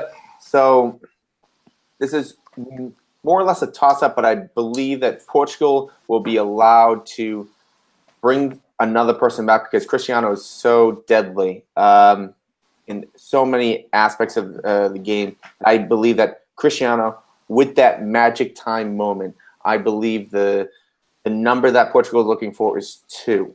If they can score 2 goals, they will win this game. I believe that we will win. I don't see Uruguay scoring more than 1 goal in this matchup. Yeah, we all know Cavani's gonna get his. After 7 missed chances. What, you talking about at McDonald's after the game? He's gonna get his. You better get yours. Yeah, man, I've never hoped to be so wrong ever in my life. But I had to go with the head, the logic, and not the heart for this one. But next matchup, France versus Argentina. What are your thoughts here, boys? This is probably the juiciest matchup of the round of 16. Go ahead, fuck Messi. It's juicy. Yo, in like high school, there's this girl, I swear to God, her name was Margarita, right? And like, you know, you'd have those fountain drinks that you'd be able to mix with like kiwi, strawberry, peach, all these different juices. And I used to like make a concoction of drinks. And I gave it to her one day, and her voice, she literally sounded like all she could say was, "Oh, it's juicy." And this is one of those matchups. Reminds me of a margarita juice. What a story. This matchup is juicy. And I think France is gonna come through. I got the young Les Bleus, Le Coq. I got them going through, man, and they're gonna lay down Le Coq all over Messi's face. This is gonna be a great game Sounds here. like a hush prediction to me. I'm going with the heart on this one, man. I would love to see Messi win a World Cup, and at the same time, Get out of here, man. I'd love to see Pogba just shut down all the critics. Dude, I'm going France as well, man. It's just at some point this team's got to pop. You got an Argentina that got a massive, massive wake up call. I think they're rallying around. There was a lot less tears than I expected, which, you know, is a good sign. It means these guys know the job's not over. It's not time to release that pressure. You want to keep some of that jizz in you. But again, this Argentina team, I think their identity is in 10%. question. Their identity is in question. So I'm going to go ahead and go with France. Oh, man. This is really a tough one. It basically is which team is going to get out of second gear. If the wingers for France, I'm almost tempted to say Giroud is going to score the one and only goal of the game. Oh, I hope so, bro. I hope so. But I'm going to say that Messi is going to get the... God damn it, Bus. He's going to get 2 goals. And it's going to be a 2-1 game, and Argentina are going to push through. Wow. Because I really want to see Portugal and Argentina match up. Snexy. This is a tough matchup. I don't know if it's juicy. It's juicy. But it's a tough matchup. You know, you have France, who have been kind of struggling throughout the entire tournament, grinding out results. But you have Argentina, who are starting to come into form. But even in that win against Nigeria, Argentina weren't convincing. And, you know, France poaches all the best African players.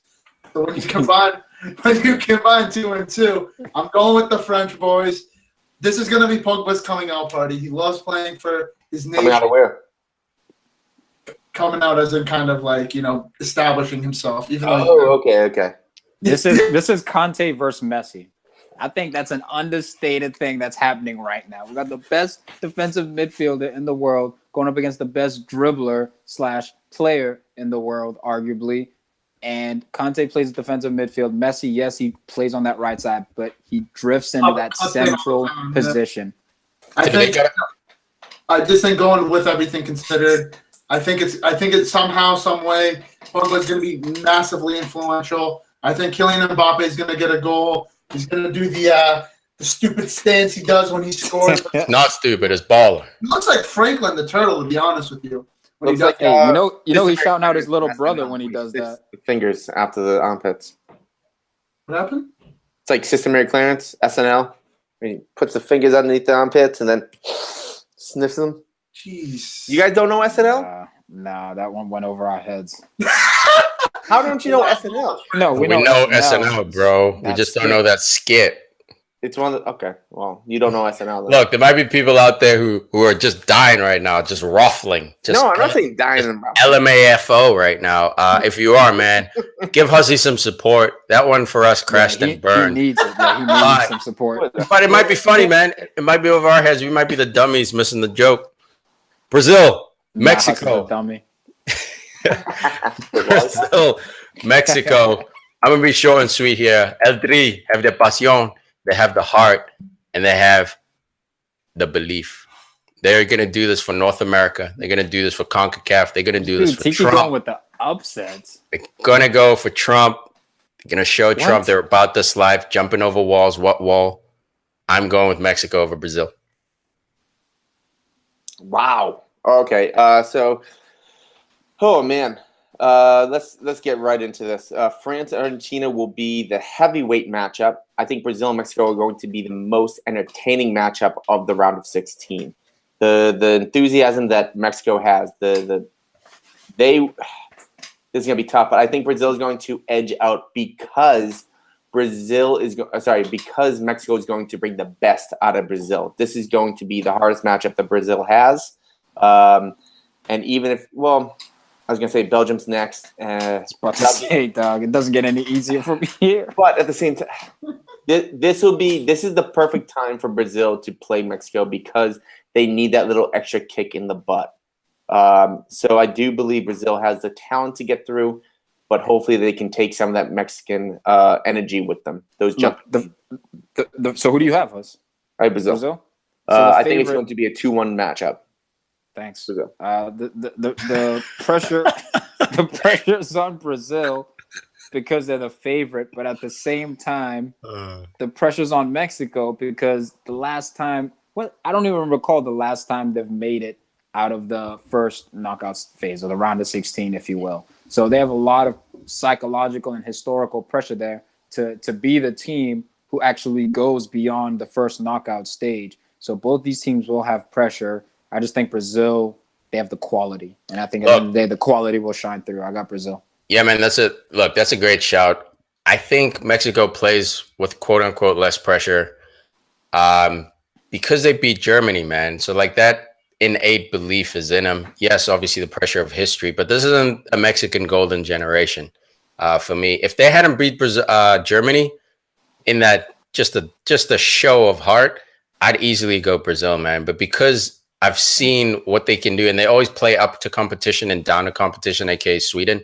And I think that's a good wake-up call for them. Like, hey, man, if we fuck around and lose focus, we can get smacked up by Sweden. They're going to come in here fired up. But again, talent at the end of the day might just be too much. Well, I think that 7%. All right. I think the big thing about Mexico going against Sweden was the fact that they were already moving on. And I just don't think they had that energy. The number one key to Mexico is the passion. If you take the passion out of Mexico, they are an average, well, not above average, but not great team. If you bring the passion, they're a really, really good team. I have to say, with this matchup, you got the heart and you got the Golden Boys. This is like when you watch one of those movies. Hell yeah. You have the Chad, which is Brazil. Chad is like that guy. He's the blonde hair, blue eyes looking guy with like all the money, the cars, the girls. Then you got Mexico, who are the knockoff guys. They're like they're the Mexicans. Exactly, and you don't rate them. But I gotta go with the Chads. Coutinho's playing out of his mind. I think this is Neymar's going to be his breakout game for the tournament. Alisson has been kind of a rock wall back there, other than the opener against Switzerland. That defense is solid. They're really coming into it, and I think I got Brazil in this. Yo, Tom, by the way, I think you can plug your phone in and just do it on speaker, you know what I mean? Like, yeah. I don't think your headphones have to be plugged, so you might want to test that. Belgium v Japan. Man, I'm hoping for a 5 or 6-0 smackdown. Belgium hand this out. Japan absolutely pissed me off by beating Colombia. Colombia was a man down. Wanted Colombia to win that one. That's Colombia's fault. Yeah, that's fine. And then they go ahead and they knock Senegal out on some yellow card sportsman bullshit. I'm going Belgium here, not only because I think Belgium's better, but for this tournament, Japan has pissed me off. 1-0 Belgium next. So personal. I go Belgium. It's gonna be, it's gonna be a bloodbath. I think Lukaku is really gonna come out and do his thing. Just one quick point on Lukaku. I would be totally okay with Lukaku being a starter for Manchester United if we play 2 up top. He already is. He's already a starter. No, but I would say I would be happy and I would support him if he had. He doesn't want your support. He doesn't want it. Tom, who you got, bro? Are you still there? Yeah, I'm just figuring out this Chargers situation. I'm definitely still here. Good, we can hear you. It's great. Who do you got? Belgium, Japan. You got Japan, right? Yeah. I got Japan and Shinji Okazaki. No, best player in the world. I got Belgium. I'll keep it short and sweet. Belgium, just too much quality, too much power there. They overwhelm them. All right, we got Spain versus Russia. Yo, for me, I know Tom said this was a theme. This is not on purpose, man. Spain has looked the shakiest I've ever seen them. I thought after the 2014 embarrassment, they come in, fired up, ready to go. They let Cristiano Ronaldo score a hat trick on them.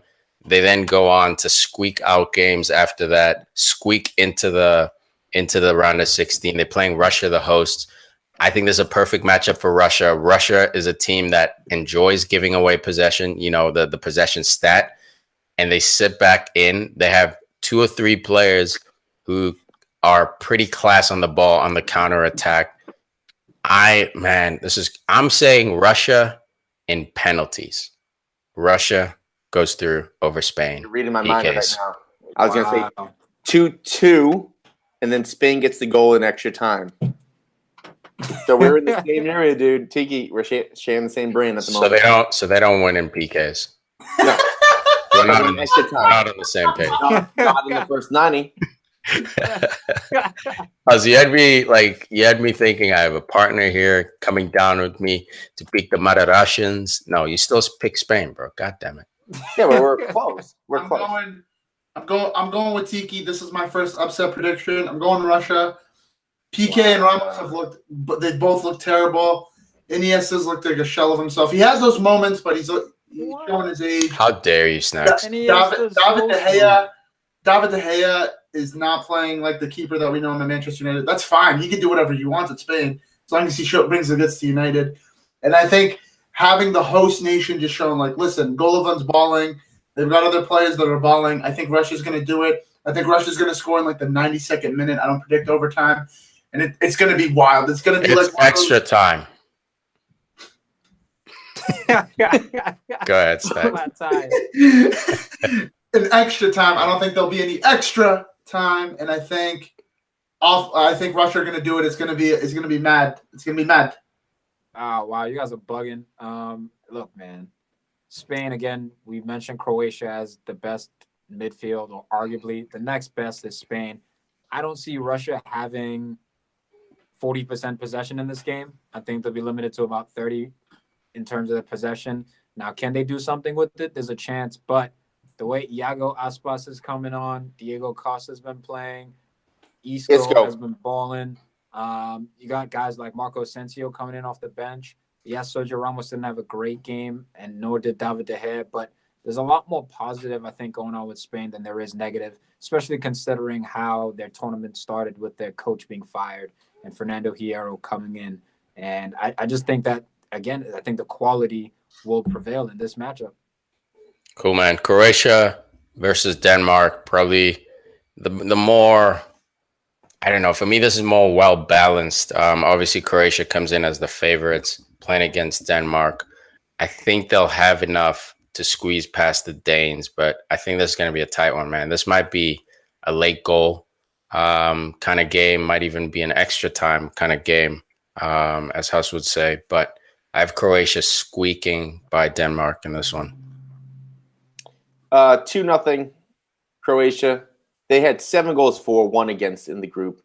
They are on fire at the moment, especially the midfield, and they will pretty much run this game because Denmark, yeah, they have some players that can do some work, but Croatia have more players that can do more work.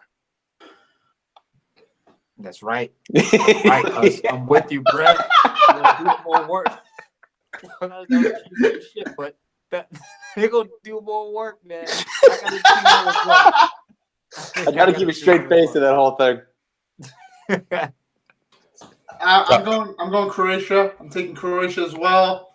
Not much to be said here. I agree with Tom Modric, one of the best midfielders in the world. I know he said the best, but I'm saying he's one of the best. Who's your best? Who's better? I already told you. I said that's the first time I appeared on PSG. Come on. Think Pogba's the best midfielder in the world. No one can do what he does. No one. On his day, he literally, think of it like this. He's a 6 foot, he's 6'4". He can glide. He can glide like a winger. He can play the ball in like from anywhere on the pitch. He can score from anywhere on the pitch. He's a problem every time he has the ball. Sure, sometimes he doesn't bring it, and sometimes he's exposed. Sometimes he's taking a nap. When he's on his day, there's no one that can touch Pogba. Look, I think you're confusing like peak performance versus the best. To be the best, you got to show up every day. I agree with that. Pogba doesn't. I think at some point he will, but Modric, man, he's doing it at Real Madrid. He's doing it for Croatia. Like right now, it's undeniable. Consistency is a key because that's how we tell you overall.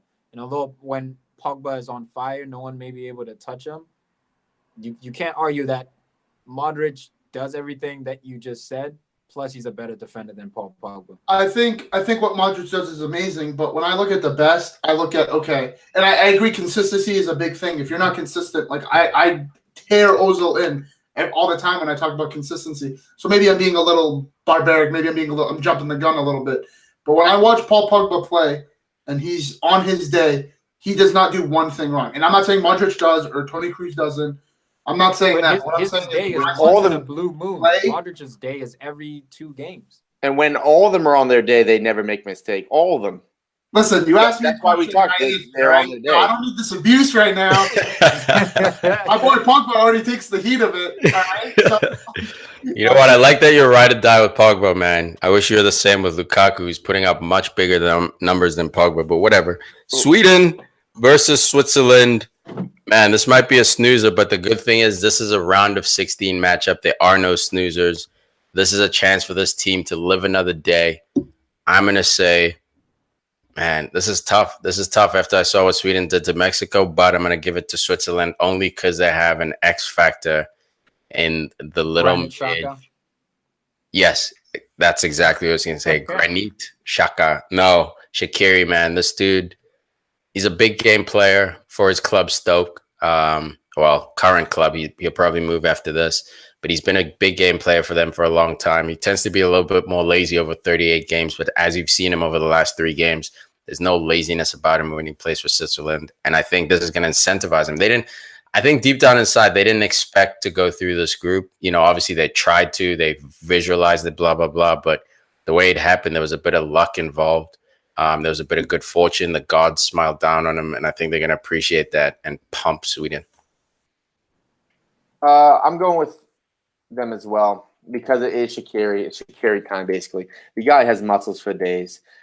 He scores goals when the time is right, when they need the goals. And we saw Shaqiri do work in the EPL during the winter. When game after game, when there's games every 3 days. That's funny. World Cup pretty much has a game every 3 days. It's almost like he plays better in these short spans. So tournaments like this actually work better for Shaqiri. I think he's going to do work in this game. I don't see them going very far after this game.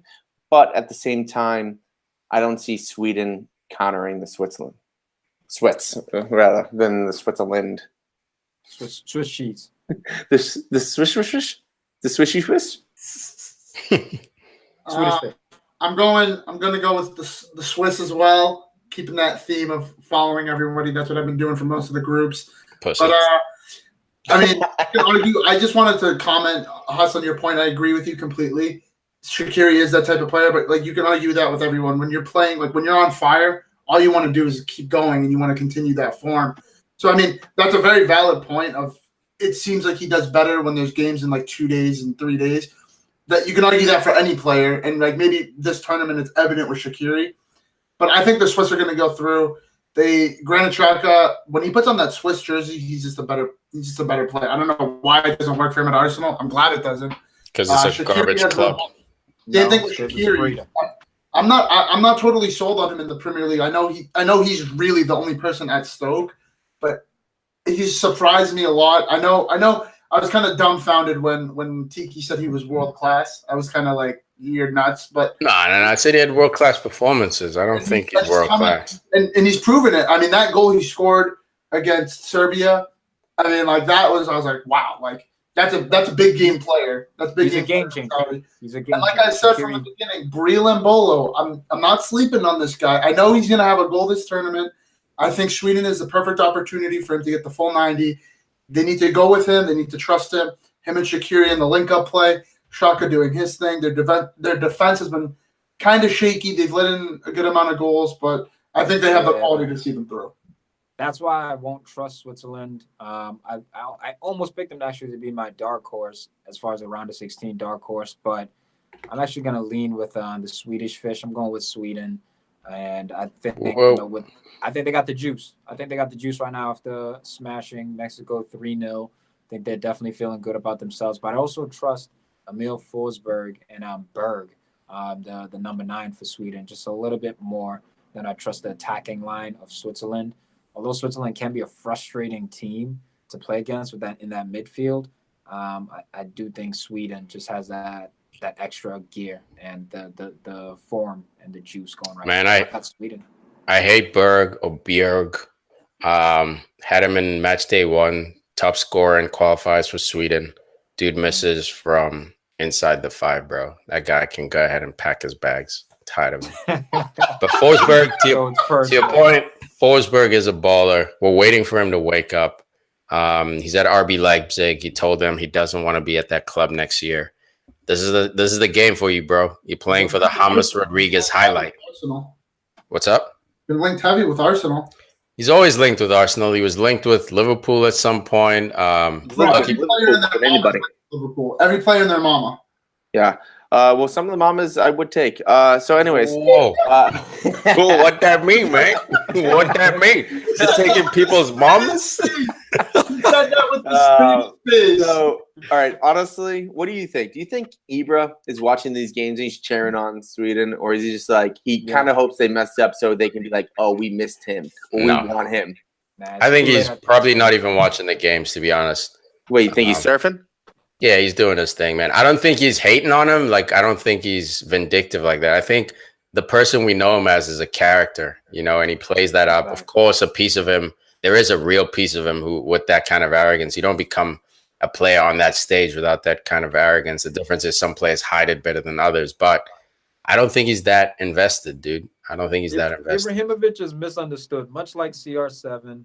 When you play the heel, when you play the bad guy or the bad boy or whatever, the Tony Montana. These view you as cocky, arrogant. I think he wants Sweden to go all the way, man. I think he'd be happy to see them win. And obviously, there's that little bit of ego that, okay, they couldn't do it with me. But at the end of the day, I think the man loves his country. I think going back with Zlatan, I think Zlatan is arguably like the most entertaining person in the world. He's one of my top 3 favorite players of all time. I think when you look at it, I don't think he's sold on Sweden. I think he wants to be the guy that brings in the World Cup. It's too late. No. But like when we're talking about, is he supporting the club? Is he supporting the club, the country? I don't think he's against them, but I don't think he's for them. I don't think he'll join in on the celebrations. You won't see him running on the pitch if they were to have won the World Cup. Yeah, because he's playing MLS right now. He's not going to fly over. Well, he's there now. Is he? Yeah, he's in Russia. Oh, yeah, you're right, because MLS is on break. Yeah, I better come back for my freaking game. Right. I'm seeing him July 14th. I hope he's rooting them on. I hope that I hope his phone's on right now. If the players have anything to ask him, I hope he's answering. I hope he's acting as a role model and a big brother to them. And I think players like that, when you're with them, they're the best teammates. I hope they are the best teammates. They seem like they're the best teammates. And I'm hoping that he will provide knowledge if they have any questions. Look, man, to Tom's point, this is a character, dude. When he came to United for that short stint, everyone loved him in the locker room. Everyone loved him in the locker room. Historically, he's had beef with certain players in the club, but overall, players love playing with this guy, man. He's that dude who puts the S on his chest, and sometimes he's the bad guy. He doesn't mind as long as, he's helping the team. Is he arrogant? Yeah, but again, I think a lot of that is playing the heel, man. He's WWEing people, and people are falling for it. He's a funny arrogant though. He is. Oh, for sure, man. He's hilarious. He's cool. Like he's a baller, and that's the thing is that he's still balling at 37. I don't think he wanted to take it easy, but he did his thing in the Premier League. That was his one doubt in his entire career was could he do it in England? And he came to England and he balled. He balled out. Yeah, man. If he didn't get hurt, I'm not saying United was going to win anything, but he was going to be the best player on United that season. If he didn't get hurt, actually, even though he got hurt, he probably still was anyway. Even if he got hurt, I don't think we're signing. Like if he didn't get hurt, I don't think we signed Lukaku. So I think you still sign Lukaku. I don't think he leaves for MLS this year if he doesn't get hurt. I think Snacks didn't want you to sign Lukaku. I think there's that salt coming through. Yeah, man. Dude, I can tell you right now, every single team in the world would take Lukaku if they could have him right now. I don't think so. Yeah, who wouldn't take him? Tottenham wouldn't take him. They have the best striker in the world. Tottenham had the best striker in the world. Yeah, so you play two up top with those guys. No, you don't. Tottenham don't play a two-striker system. It doesn't work. You don't just bring a player on because we have the funds. That's not how it works. Look, he could play that Son role. He could play that Son role. Don't at me with this nonsense. Harry Kane, no one touches Harry Kane. Harry Kane could stick his heel out and score a goal. All right? I don't need to hear. But imagine those two together. I don't want to hear this nonsense that's saying that people don't want to have Lukaku.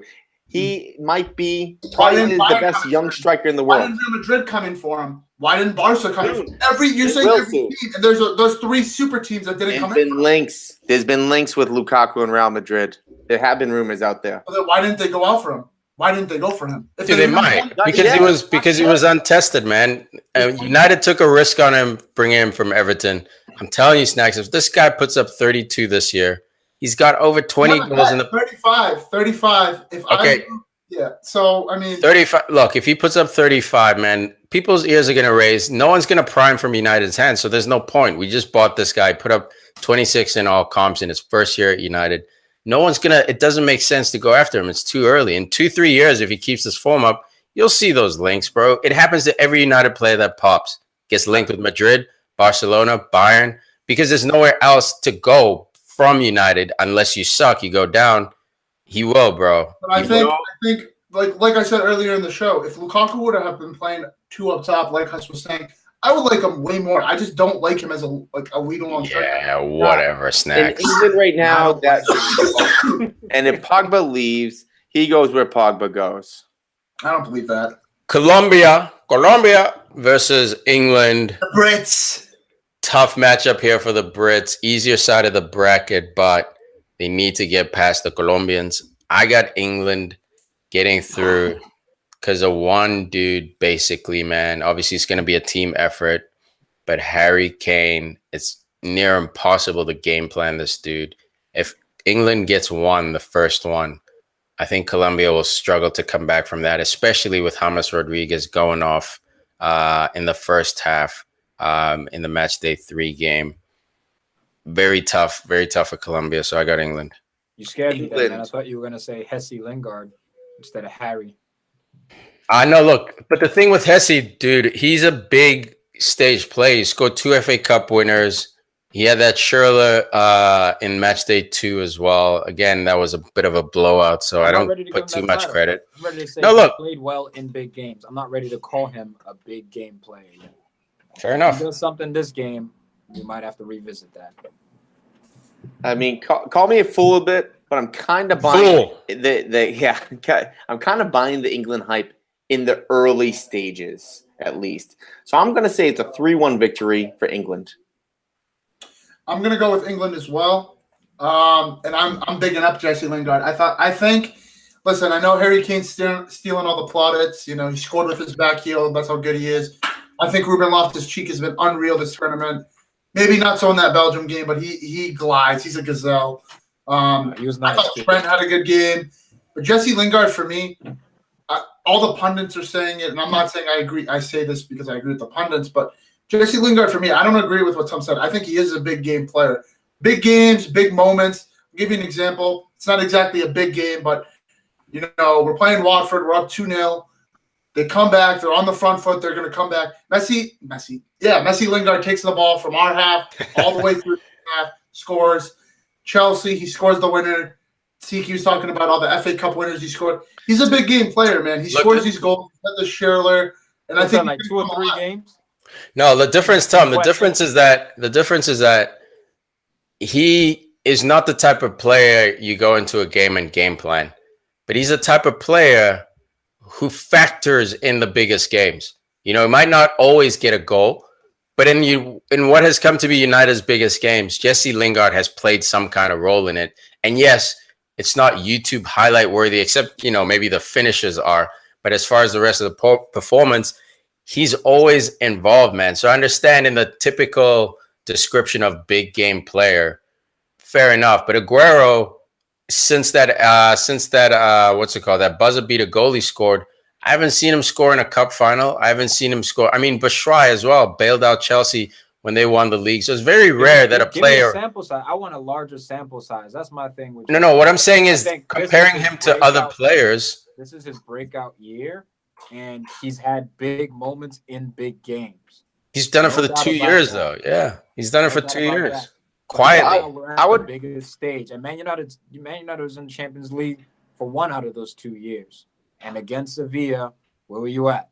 That was a big game. Those are 2 big games. So he's also had moments where but Aguero got knocked out. Aguero got knocked out by who was it? Man City got knocked out as well. Where's Aguero? What I'm saying is also won Man City the league, so you have some history to lean on. But once. Okay, Batshuayi won Chelsea the league. I'm not saying Aguero's a big game player. That's not what I'm saying at all. Who's your big game players? My argument. I'm not talking about Aguero. I'm talking about Jesse Lingard. I want to see a bigger sample size before I call him a big game player. Who are your big game players, just for reference? It's rare. To me, big game players are the obvious 2. Gareth Bale is a big game player. He's shown on a consistent basis that in big moments, when the spotlight is bright, he's going to come up clutch, whether it's with Wales or with Real Madrid. So it's a except in the playoff game. Except in the playoff game as well. Wales got knocked out in the playoff game. Where was Bale? If you want to you're not looking at and look at some of the other teams. Lingard has way more failures than he does big games. But you say that, but you don't. I mean, maybe you don't watch him over 38 games like Tiki. That's the issue. Then that's the thing is like when we watch him play, bro. I'm not even joking when I say this. I think Lingard is a better player than Ozil just because he's way more consistent. I truly believe he is. I don't think he has the same ability. Lingard's a better player than Mesut Ozil. Yeah, I think Jesse Lingard's better than Ozil, and let me tell you why. Let me give you an example. When we were playing Burnley at Old Trafford, we were in the midst of some 30-game unbeaten run at home. We're down 2-0. Jesse Lingard comes in the 60th minute. Jesse Lingard gets both goals and a buzzer beater to match that. We're playing Chelsea. We're playing Chelsea. Big game. But he comes up in big moments. You can't tell me that's not a big moment. You can't tell me coming back 2-0 against anyone isn't a big moment. It depends on the competition. Big games, playing against Burnley is not necessarily a big game. So then let me give you another example. Let me give you another example. Chelsea, we're playing them. We're down 1-0. Lukaku gets the equalizer. Lukaku sends the ball in. Jesse Lingard scores the winner in the 70th minute. That's an example I agree with, but that's one out of 2 examples that you guys keep bringing up, the same 2-3 games. And all I'm saying is, give me a larger sample size. So basically, when it comes down to it, for me at least. And I said when it comes down to it, I know. Yeah, funny. Jesse Lingard, I see as, I wouldn't necessarily say a big game player, but he is definitely a big moment player for me. Let's just look at his stats right here. He has, for FA Cup, 4 starts, 2 subbed off. He got 2 goals, so pretty good. League Cup, 2 appearances, 3 goals. That's pretty good. There's not many. So he has a couple braces right here. But I feel like when I'm watching United, just my internal feeling, there's only 2 players on the bench for United that I'm actually kind of afraid of. that I'm actually legitimately afraid of coming off the bench. It's Marcus Rashford and Jesse Lingard. Because when they come off the bench, they have magic. I really do believe that. So if Lingard is starting for England, I think he has that little shiftiness at the top of the box where he can just move to the side and get a quick shot. I think he has a quick release for the shot, and I could see him just that one moment changing the game. And one thing people sleep on in Lingard's game is that he's just really good at linking everyone up from the defense to the midfield to the strikers. Look at England today against Belgium. I know Belgium is way better than Panama and Costa Rica, but when you look at that game, the link-up play for England wasn't exactly there. They had opportunities. Rashford missed the sitter. We can bring all that up, but Lingard really is that guy. He doesn't do it in a fancy way. He doesn't do it like what's his face? He doesn't do it like Ronaldinho does. He doesn't do it like these other special players. But he links the play up. He does good things, and then he comes in and bangs a howler in or two. He works hard. I think that's the thing. That's the difference with Jesse Lingard. When he's in the game, when he's on the ball, he has a high work rate. When he's off the ball, he has a high work rate. So he's always buzzing. So at the very least, you're pretty much looking at a 6 to 6.5 out of 10 rating from Jesse Lingard, which already boosts him. But to suggest he's a big game player right now, to me, I want to see a little bit more. Let's see how he does throughout this tournament. If he's able to step up in one of the knockouts, I'm considering, depending on how much he puts in, I'm definitely open and considerate to the discussion. But for me, naming 2 or 3 games and where he has stepped up isn't enough for me to call him a big game player. I hear you, man. It's just not very often any player has 2 or 3 games. Bale is the example, but obviously Messi and Ronaldo. But he brings up Bale. You bring up Bale, but this past season, I can think of the Champions League final, and that's it. What about the other seasons? What about the 3 Champions League? You can't, but that's like comparing Lukaku and Harry Kane, for example. Like Harry Kane. What about Gareth Bale, Spurs versus Inter Milan when he scored the hat trick and he roasted Mike on and he put that Spurs team through? I can lean on Gareth Bale's moments in the past and say, okay, when the spotlight is brightest, he's gonna come through. I can look at, okay, you lost with Wales in the semifinals in Euros. He scored. Aaron Ramsey may have helped him out, but he was contributing on that team. Now, for me, all I'm saying is it's a rare title for me. Like you guys maybe saying the word great is rare for some people. Big game player for me is a rare thing. And I don't think Jesse Lingard is at that level yet. Fair enough, man. Fair enough. Oh, all right. Go ahead, Ash. The only question I really had was who starts on the left side? Does Ashley Young continue to play or does Rose?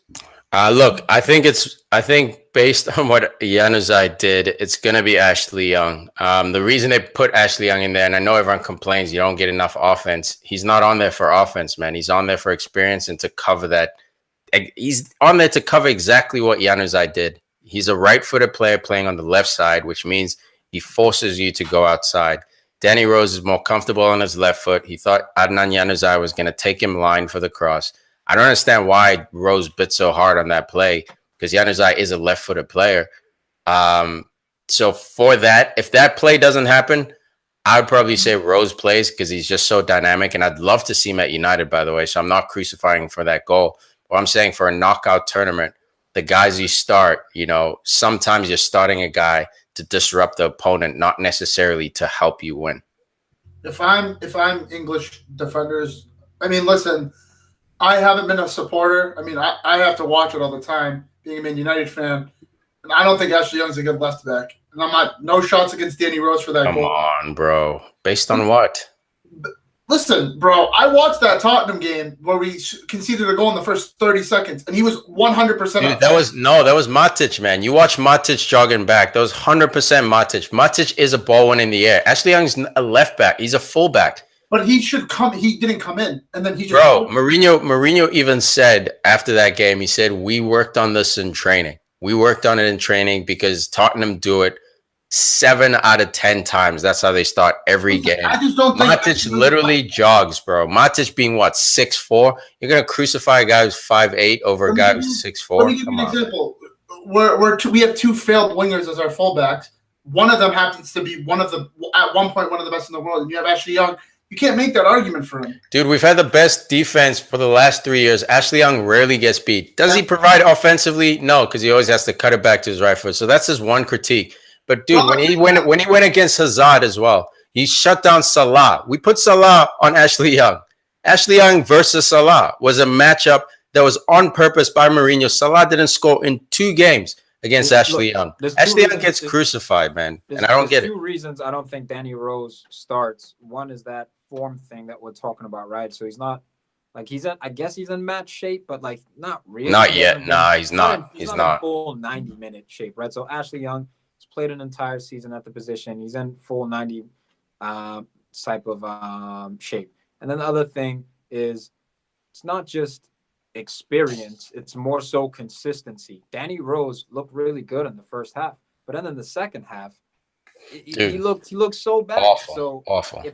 If one of the most important things a coach is looking for in the defense, especially, is consistency. Like, do I know what I'm going to get from you?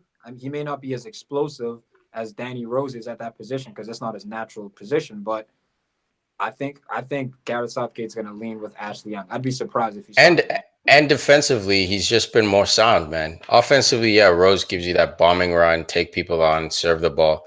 But defensively, Ashley Young for Man United, and I'm not saying Man United don't need a left back. We need Danny Rose. We need a true left back. But he hasn't been the problem back. Look, Luke Shaw and Rose and Young rotate those guys. I love Luke Shaw. The problem is my manager doesn't love Luke Shaw. I love Luke Shaw. I think if you just give him time to make a couple of mistakes, man, that fullback position, like Thomas said, is one of the most difficult on the pitch because I agree 100%. When you get burned, usually it's a goal, or at least someone's cutting in. Now center backs have to shift over, defensive mids have to shift over. So it's one of those positions you can't really take a risk on if someone's not match sharp yet. My critique on Ashley Young is I just feel like there's a mistake in him, and I think if I'm an England fan, which I'm rooting for England to go forward, I don't feel. I mean, on form and on stuff like that, when you consider that Ashley Young has to start, they've won 2 games with Ashley Young at left back. When Danny Rose comes in, they lose. But I just feel like there's a mistake in him, and it's going to cost them the game. And that's the reason why. That's my biggest critique on Ashley Young is that him not being a natural left back. So your biggest critique is something that hasn't happened yet. Yeah, he hasn't made a mistake for United in the 3 or 4, maybe even 5 or 6 seasons he's played that position. He hasn't made a mistake. I'm sure he's made a mistake here and there, but nothing glaring to the point where like, wait, should he be playing that position? Again, he shut down a 40-goal scorer, shut down Hazard as well. Like I agree, but I just get that sense. And you say it hasn't happened. We've had 2 games in the World Cup against 2 nonsense teams. We'll see what happens when he plays a bigger game. That's a fair point. Quadrado could eat this guy up, and I wouldn't doubt it. You know what? Quadrado won't do shit. You know what I mean? Quadrado's nice, dude. Dude, he's very, very nice. Very, very nice. Who's better, Salah or Quadrado? Thank you. He's had a rough World Cup. It's a lot of dribbling from him. He's not playing like himself, dude. At Juventus, dude's unstoppable. I don't know what it is at Colombia. Maybe it's too much James. Maybe it's Quintero. He wasn't going to do shit against Senegal. No, bro. I'm talking all the games. Japan, Senegal, all of them, bro. You said, He's not playing himself. He's not himself. He needs to go back to Fiorentina. Going off all that, yeah, you got to start Ashley Young this game. Again, form. You got to go with what's working if you're Gareth Southgate. He knows what's working. Gareth Southgate has been impressing a lot of people this tournament.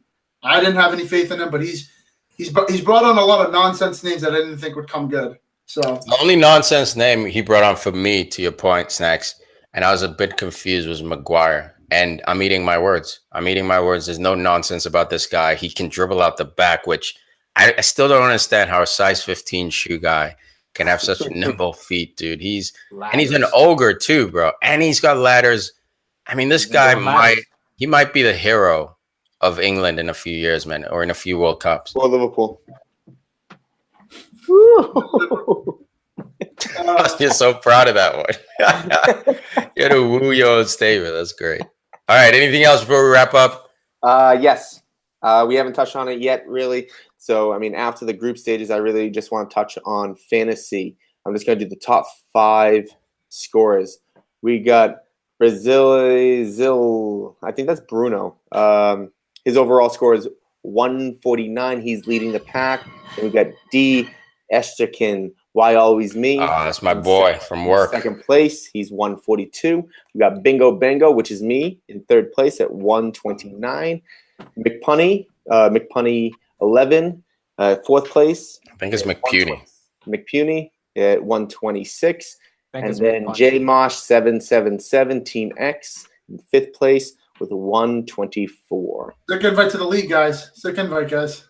Dude, maybe if you were paying attention, you would have jumped in. I mean, if I got a text message, I would have been on that. No, bro, you're not VIP, bro. You have a team, you can still jump in. I don't have a team. Well, I'd be doing a team even if I wasn't in this league. Thank you, Huss. You're hardcore. He's not about this life. Listen, all right, guys. EPL season fantasy league. I want in. I'll dominate. Yeah, you'll want in at the bottom of the group.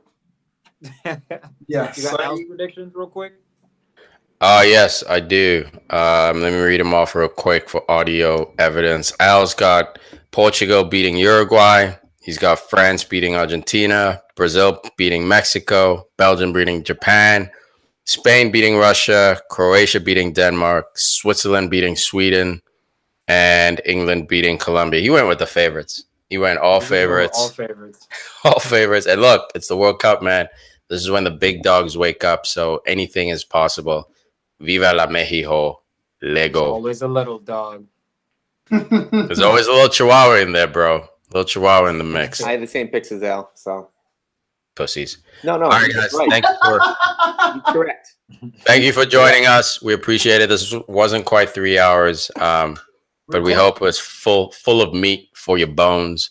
Hit us up if you have questions, concerns. Let us know on that Hussy SNL joke. I'm still thinking about it. I'm probably going to be going to bed tonight trying to figure it out. Just look it up. Nah, System Mary Catherine? I like my life too much, bro. Can't waste that kind of valuable lifetime. 2 seconds is Google. Send it to me, and I'll ignore the link, bro. All right, guys. Thank you for joining us. We'll catch you later. Peace.